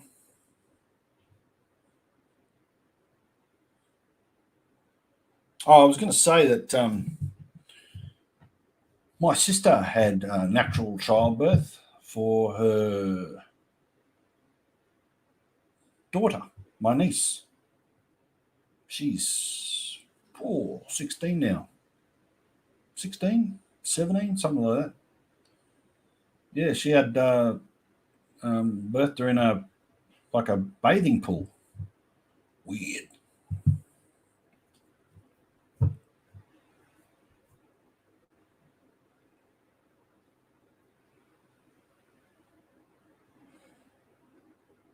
Yeah, growing up in the Amazon would have been very amazing.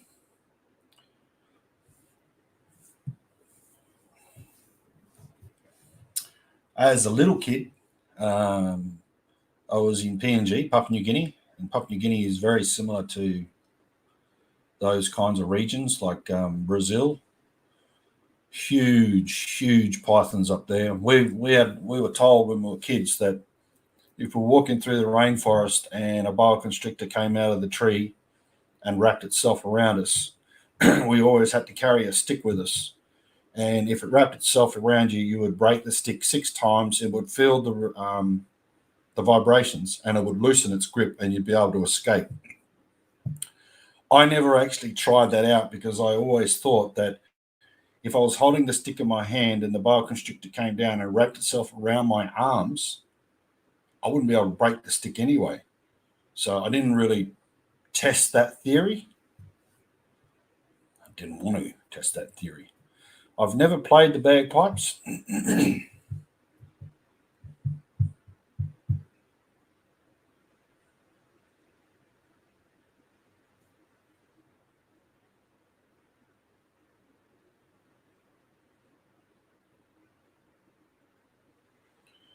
I'd still be pregnant if it wasn't for Caesar.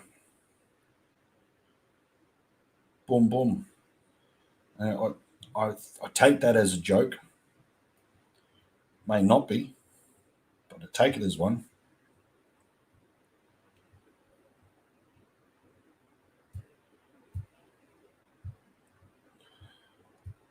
So, cowboy car crushing, are you out there crushing cars right now?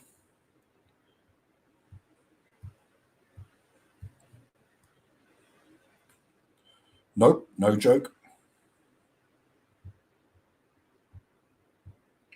Caesarean section. I thought you were going to say that was your husband's name. The boa constricts you, but they do certainly not count. It's about what fits their mouths. So it's about how much they can squeeze you, and if you're a child, they won't.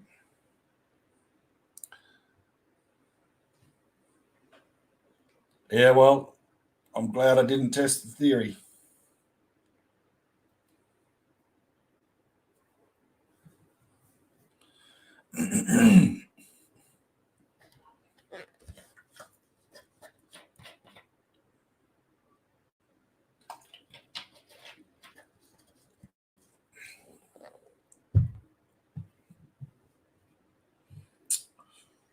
Mabel, can you post up that link to the Red Cross, please? No, buddy, it's Sunday. I'm cooking bacon and eggs. Oh, awesome.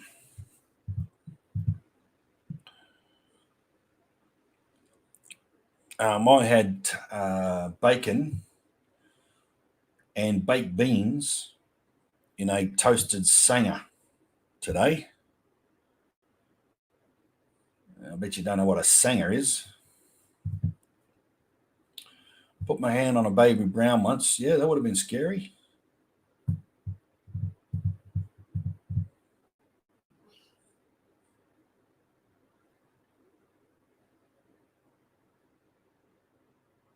You can stick your finger up their butt and poke their eyes or other things, open them with knife. They can let go if they have enough pain. Yeah, I'm aware of that. But I don't kill snakes because it's my totem. While I try not to, I have had to kill them uh, because they've been in somebody's house. But I can honestly say I haven't killed a snake. Maybe 20 years or more. I just pick them up and move them away, put them somewhere safe so that they don't get hurt.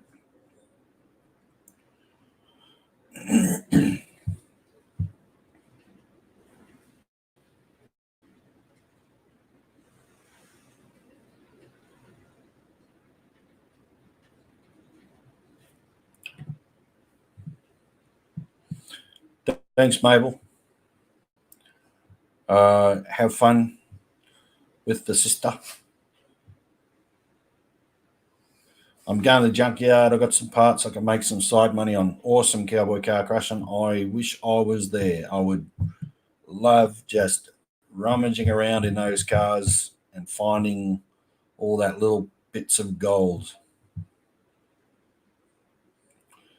We could swap some stories, buddy.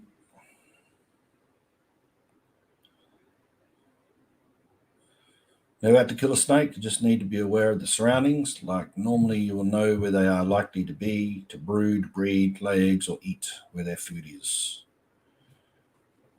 Not many boas where I live. Well, there's not many snakes left in Europe, is there? There's not much of anything left in Europe. Like all the bears have gone, all been killed.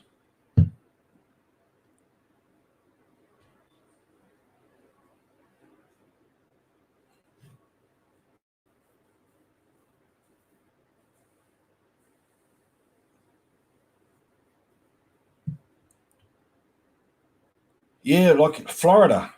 Summer was telling me in Florida, and I've seen some documentaries on it, but you've got all sorts of different species from all over the world living in Florida, like anacondas and um, I don't know, piranhas, anything, moose, polar bears.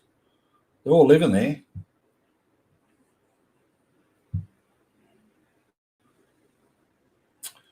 It's not fire. It's not showing the fire donation. Uh, I'm not sure, Melanator. She might have typed something in there that was www.rspcanewsouthwales.org.au. Yeah, it should. And the www.redcross.org.au. Yeah, that still should work.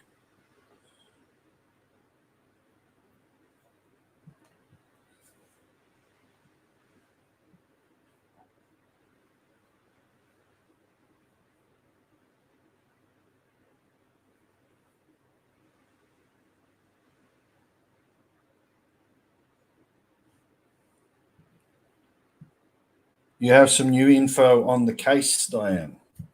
I was talking about it earlier before you came in.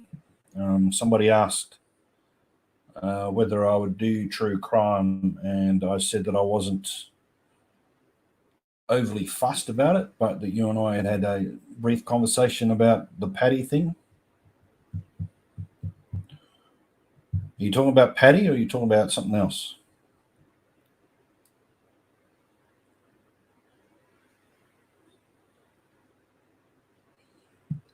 One of the places I sneak into fish is a poisonous snake reserve. If you stomp loud, usually they move along. Occasionally they do stand their ground. Wow, you have reserves in Texas. Oh, the other one. Okay. Thank you, Diane. Baked beans, a sanger is a sarnie. Yeah, I bet your cowboy car crushing has no idea what a sanger or a sarnie is. You know, guess that one, mate. Have a guess.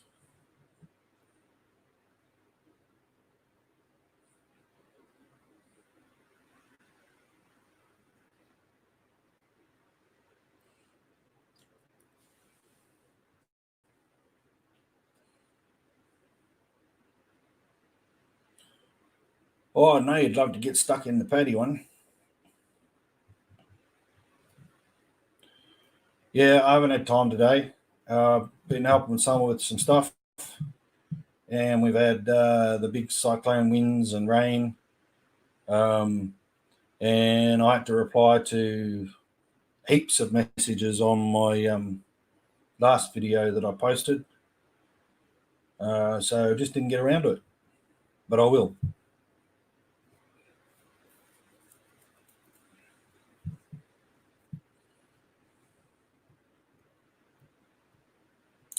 Have I gone hunting much?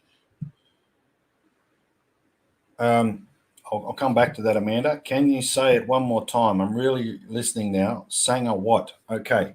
I had a baked beans and banker.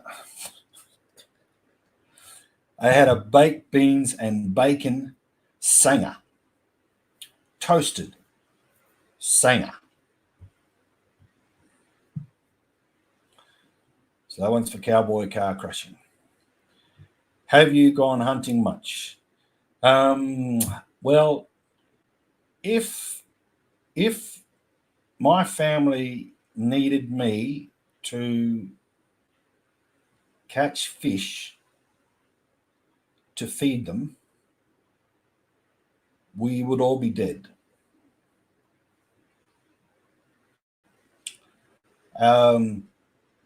I'm better with a spear, just throwing a spear.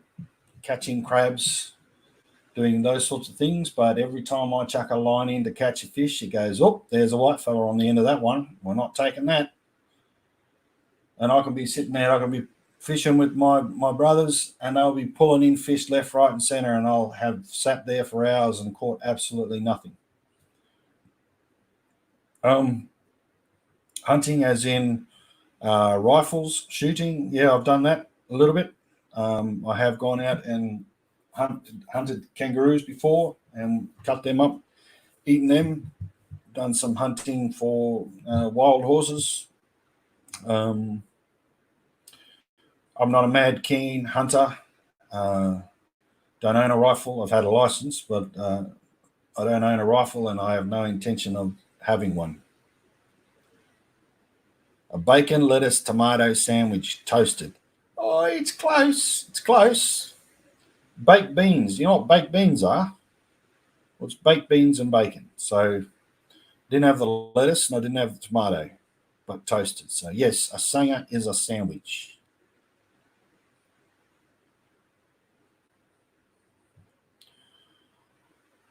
Caught a crab.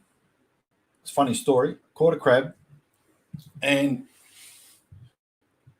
I tied it up, and it was sitting in the back of the ute. And I pulled the crab out, and Summer came out of the house, and I showed her these crabs, and we're really excited about it. And one of the claws got out of the rope the string that I tied it around, and clamped itself down on my thumb. And I was in so much agony, and I was screaming at the top of my lungs, trying to pry the crab claw off my thumb. I wasn't thinking straight. I was in so much pain. I thought I was going to lose my thumb. And then Summer says, break its claw, break its claw. And I'm going, I'm trying. She goes, no, break its claw. I said, I'm trying. Tears running down my face. And then it kind of registered, oh. So it just broke the whole claw off, and then it released itself. Dumbass. Baked beans, yep, I love baked beans. That's what you get when you're a farty chair.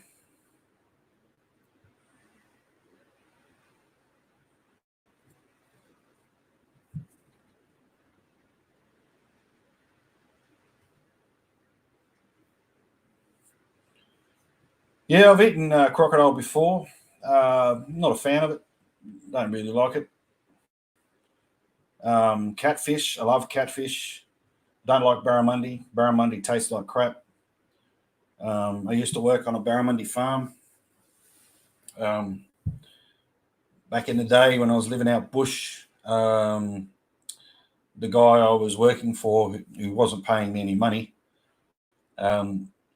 he wanted to start up a barramundi farm. So we used some tanks first, and then the zinc inside the water tanks was causing like a skin cancer on the fish, and so we couldn't use those anymore. So he thought of a good idea was that I start digging holes, and the job was that I had to dig 10 holes, 50 meters long, 3 meters deep, 3 meters wide and 2.5 meters deep.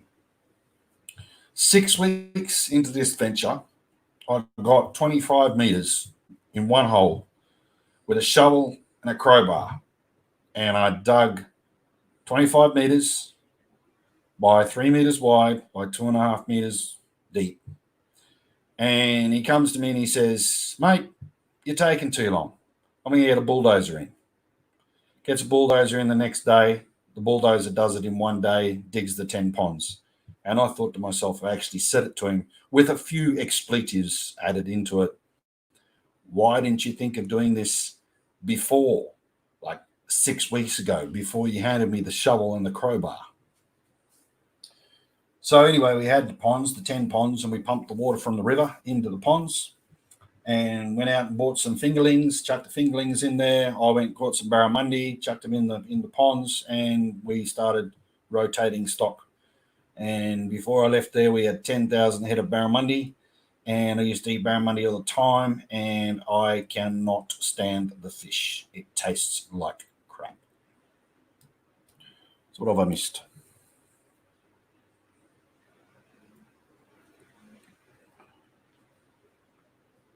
Diane used to buy king crabs. Once I caught a catfish by hand. You know, they have a barbed fin on top. So I hit my hand on one and it poked through my hand. Yeah, they do hurt.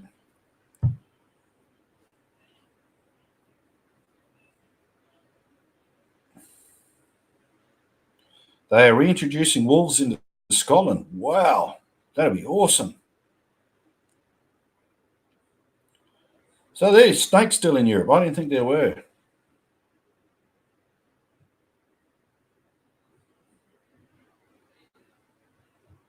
Oh, I think that's great. I think that's awesome.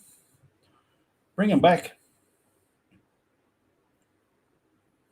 And we can have werewolves in Scotland. That's my mother country. Actually, no, it's not. It's my father's country. My father's country. My mother's country. My mother's country. No, my mother's father's country. My mother's. No, my mother's father's country is Italy. So I have Scottish and Italian blood. And I have this internal conflict happening all the time where one wants to kill the other.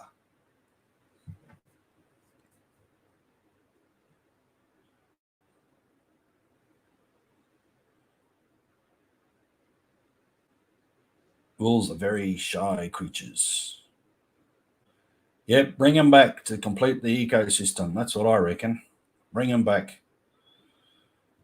You know, in Australia, a lot of people kill off dingoes and they kill a lot of kangaroos. I mean, kangaroos in farming land and all that sort of stuff, they are a pest, if that's the way you want to look at it. But I'm pretty a la natural kind of bloke. You know, as far as I'm concerned, beef, horses, camels, donkeys, pigs, lamb, sheep, all these things are all introduced species, and all they do is just churn up the land. Buffalo, bison, we don't have bison here, deer, we have deer. They all kill the country. And if I was Prime Minister, vote me in. I'd get rid of them all and we'd be farming kangaroos. People would be eating kangaroos and emus, all the natural stuff. Taking it back to the basics. Braveheart, favourite movie. Yeah, I'm related to him. He's Scottish, so must be related.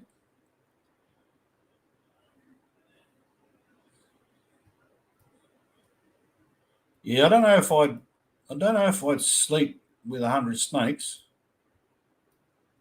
and I don't think I'd want to be anywhere near a bear. Dude, I think you got split mentality all the time. Oh yeah, I do. Italian and Scottish, they hate each other.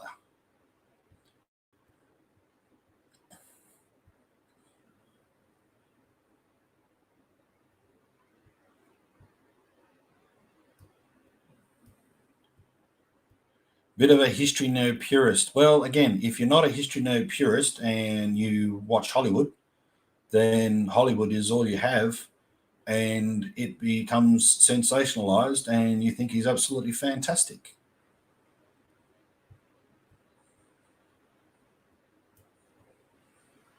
Just like a lot of the true crime stuff, sensationalized.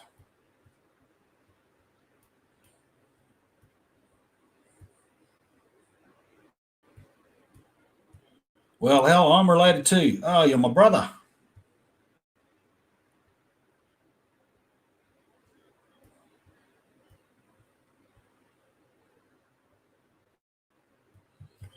Yeah, look, you know, one day I'd like to. My father went to Scotland. I don't know, remember now, a few years ago. Let's just say a few years ago. He went to Scotland and he caught up with the that side of the family and went and saw some of the castles that are in the family name. None of them had my name on it, and most of the castles were in disrepair. That is one thing that I'd really love to do, is one day go to Scotland, go and check out the family or my ancestral roots on my father's side and have a look at some of these broken down castles. And maybe if I end up becoming a millionaire, buy it, build it, and have my own castle, and I can walk around in a suit of armor and be a knight and just do my own fantasy, riding horses. Then I'd like to go to Italy and check out my mother's side of the family and hopefully not get shot or killed by the mafia. It's 300 miles from Scotland to London. Gee, it's not far.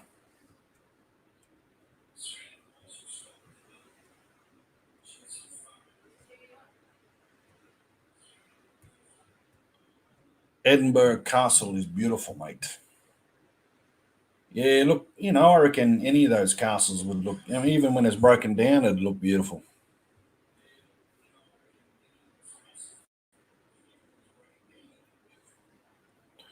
Europe's so small, though. It's just like you just spit near another country.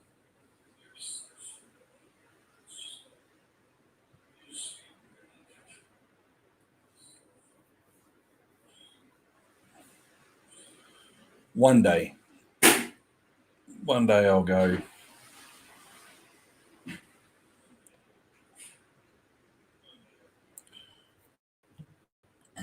I've never been to New Zealand. My sister lives in New Zealand. She's been there for 20 years now.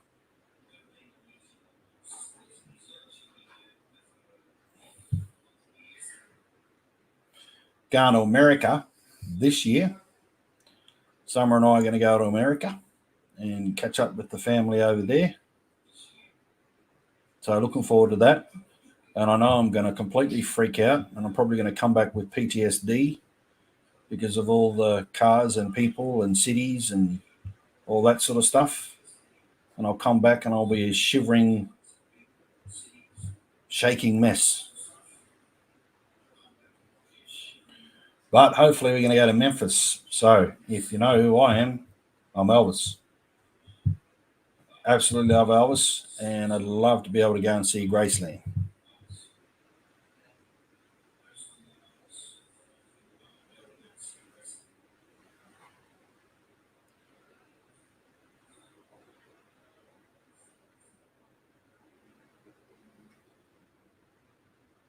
Oh, wow. I was just reading that Amanda left Lebanon. Wow.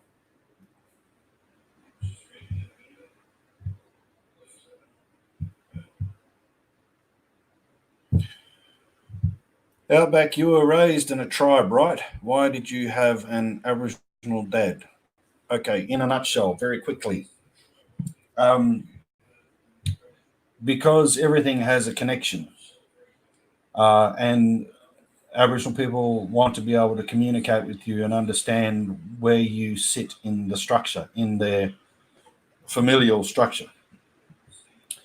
They will talk amongst themselves and decide who will adopt the newcomers. And it doesn't matter if you're a white person or whether you're another Aboriginal from another country, from another place in Australia. So they can communicate and connect with you. They will adopt you and they'll give you a name and they will then tell you what the family structure is and who your uncle is, who your father is, who your auntie is, brothers, sisters, all that sort of stuff. So in that way, they give you a mother, they give you a father.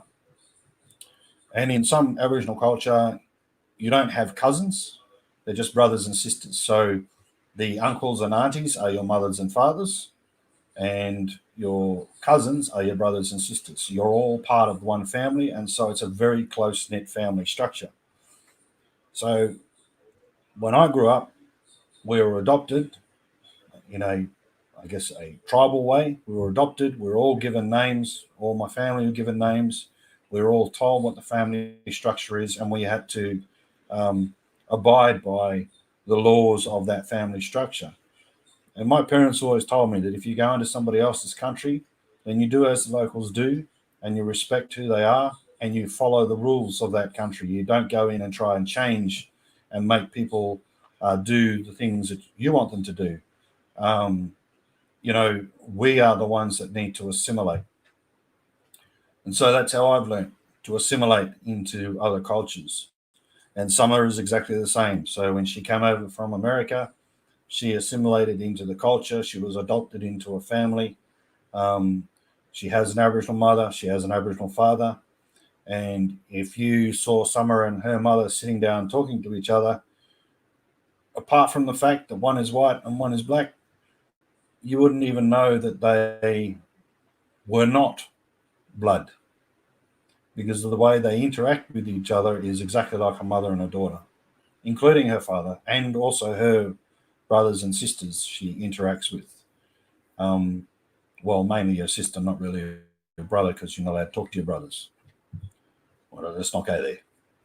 So my brothers, my Aboriginal brothers, I'm very close to my Aboriginal family. And in some ways, I'm a lot more closer to my Aboriginal family than I am to my blood family.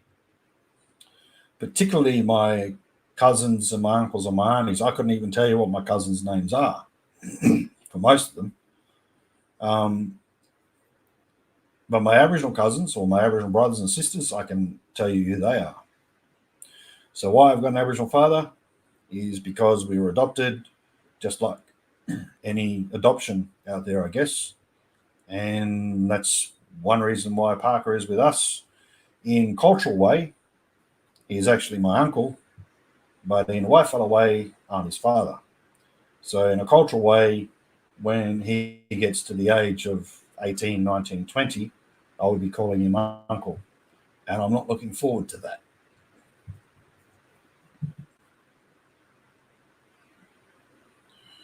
So I've just missed the chat.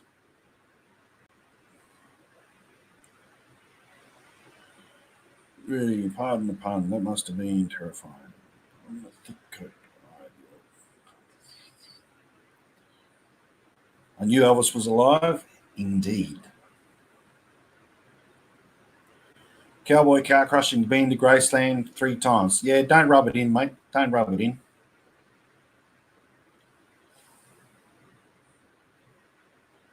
My dad's from Yorkshire. Actually, my one of my great grandmothers was from the Isle of Wight. Irish, Spanish, Cherokee, Scottish. Summer is Cherokee Indian and also African American. And, if you looked at Summer, you would go, oh, well, that doesn't look like, but you look at her family, and her family are all dark.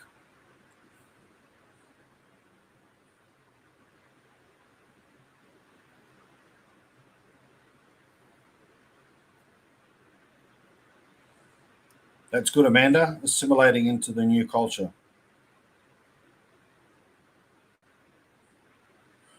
I am the right proportions to be like the real Wallace Braveheart. I told you I was related.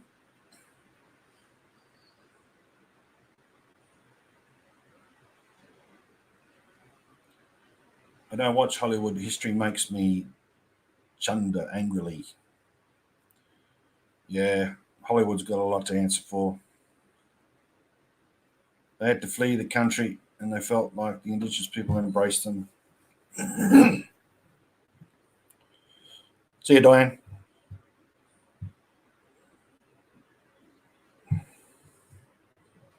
Isle of Wight, nice wee island. So real life, not Hollywood nonsense. Are you from the Highlands? I have no idea. His Learjet is parked and showcased across the street from Graceland. Seriously? Is it really? No worries, Diane. Yes, it's very interesting, Amanda. It's very interesting. Similar stories.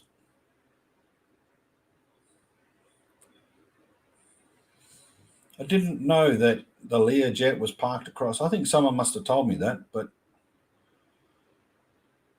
I know there's lots of memorabilia stuff in Memphis, Tennessee.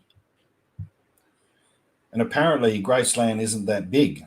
I always thought it was like the White House, but it's relatively small, apparently. I look forward to going there.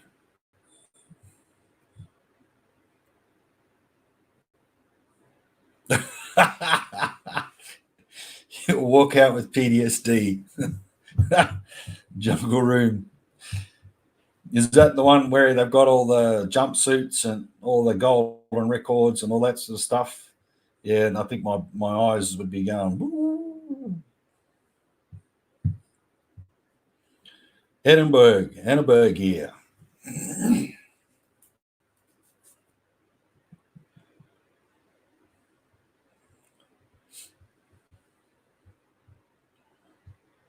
That's awesome. Walk out with PTSD. That's something that I could really say claim to fame. If I got PTSD going to Graceland, that'd be awesome.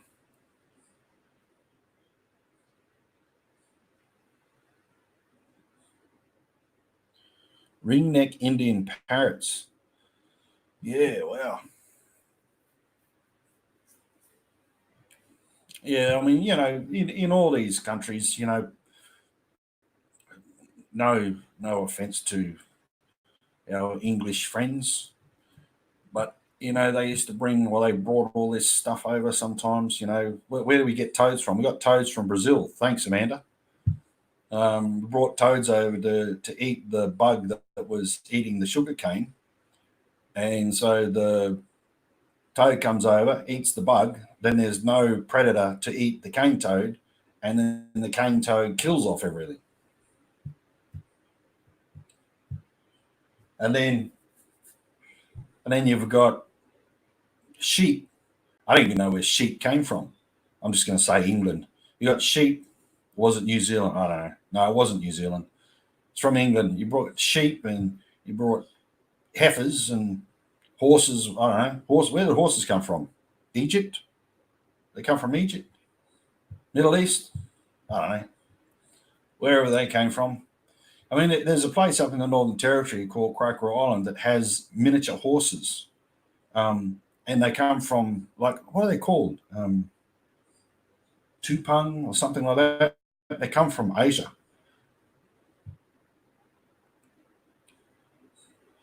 Batang, I think. I don't know. Where's Aussie Outlaw? Aussie Outlaw should be able to tell me. Batang, I think they're called Batang, and they're like miniature horses, and they live in the swamp, and their hooves are so soft because they're in water all the time. But they live in the swamp, and because that's where they. I don't know how they got there, but that's what they are.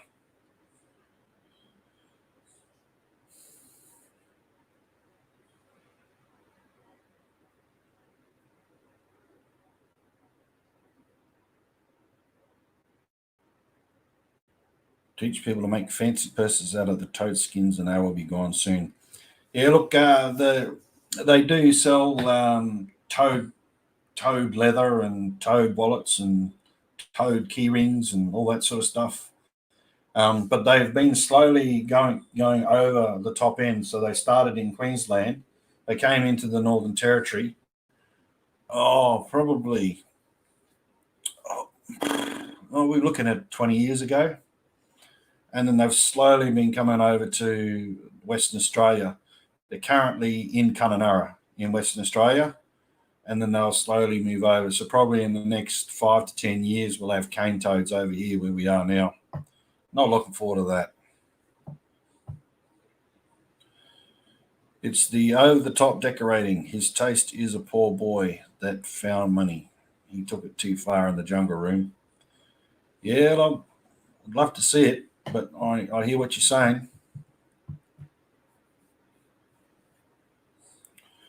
Southwest France, the kids in school are being taught the original Occitan language. In New Zealand, they do the same thing. The kids will be taught the Maori language from the time they're born right up to around when they're about 7 years of age. they'll speak and learn how to write and speak the Maori language. And then once they've done that from the age, I think, 8 or 9, they then go into the Western system, so that as adults, they will still have their language, because as a child, you learn quicker than you're an adult. So they do that in New Zealand.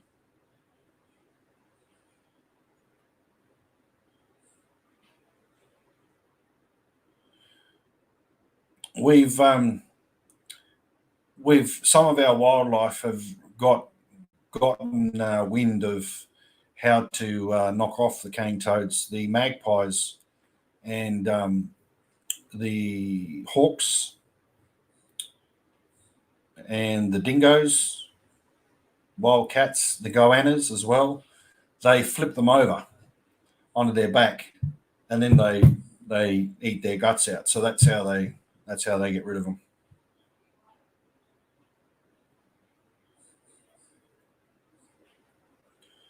But as the cane toads move into a certain area at the first time they move into that area, the animals aren't aware of what this thing is, and so then they attack it, and the poisonous stuff comes out of their skin, and you have a lot of these animals that die. Somewhere, I don't know how it works, but somehow the animals work out that they can flip them over and eat them. Let me know when. I'm 8 hours drive from Memphis. Well, 6 if I drive the Blazinator. Hey! Well, I happen to be there in late Feb, early March. Hoping that we'll be there around then.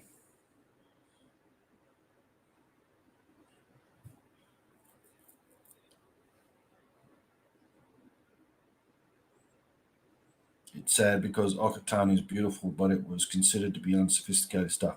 Tell you what, one of the most favourite vocal ways of singing is the deep throat singing that the Mongolians and the Chinese do. It's not just the Chinese, Mongolians. I think the Turkish do some of that. All in that area where they that kind of singing. And take the dogs out. It's been raining all day, so the dog's been inside. They don't want to get wet. Need to take them to the potty. But that deep throat singing is one of my favourite. If you've ever seen the Netflix series called Mongolian, is it Mongolian? It's got some awesome throat singing in that.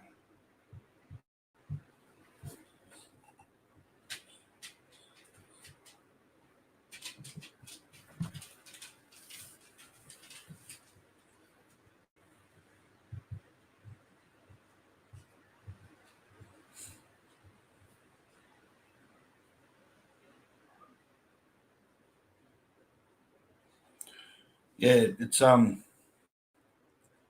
it's an awesome way of singing. They use the back of their throat. It's amazing. Well, guys, it's nearly 11 o'clock my time. I've got to go to bed, have a shower, got to get up, go to work in the morning. Just wanted to come on and have a yarn, see how things were. It's good to see some new people come in tonight. So thank you very much to everybody that did come in. And we've got 1,111 people in here right now. So that's really good. And no mods. You're all very well behaved. I've got to eat barbecue in Memphis. Oh, I hope so.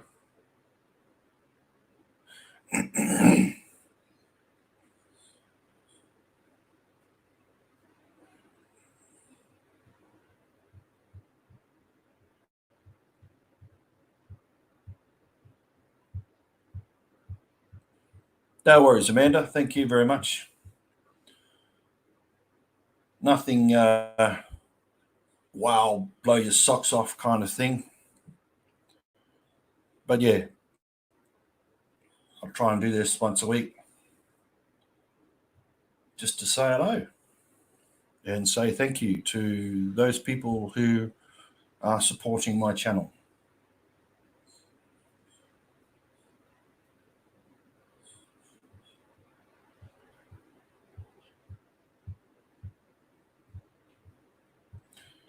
I'll do one more didgeridoo blow thing.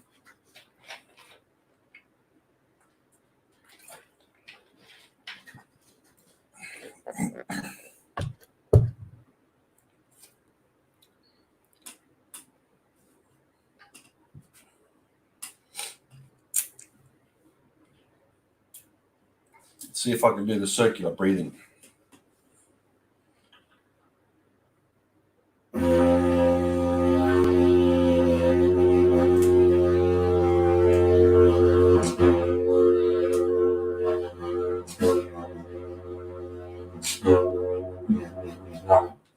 I did it. Did it 3 times then.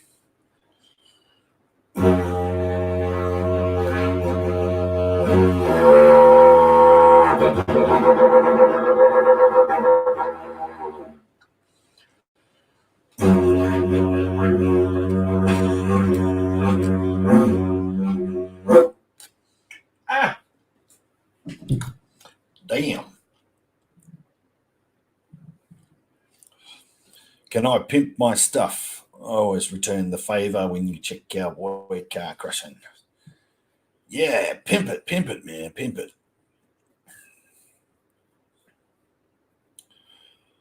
Well, thank you, everybody. Thank you.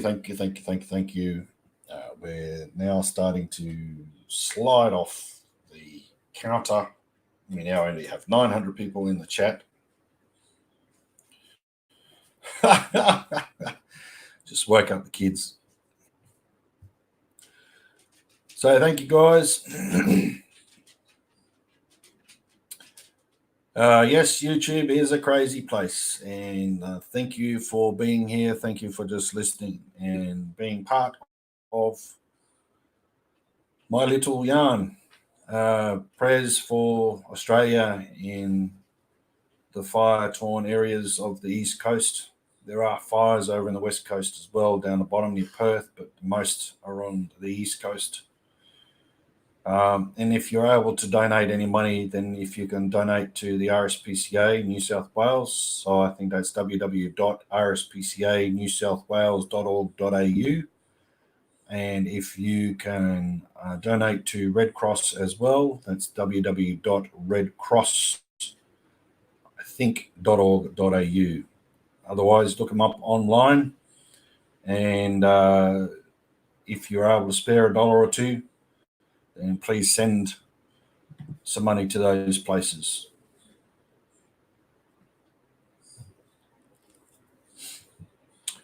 And spare a thought, just a small thought for us over here in the West who are battening down the hatches for a cyclone.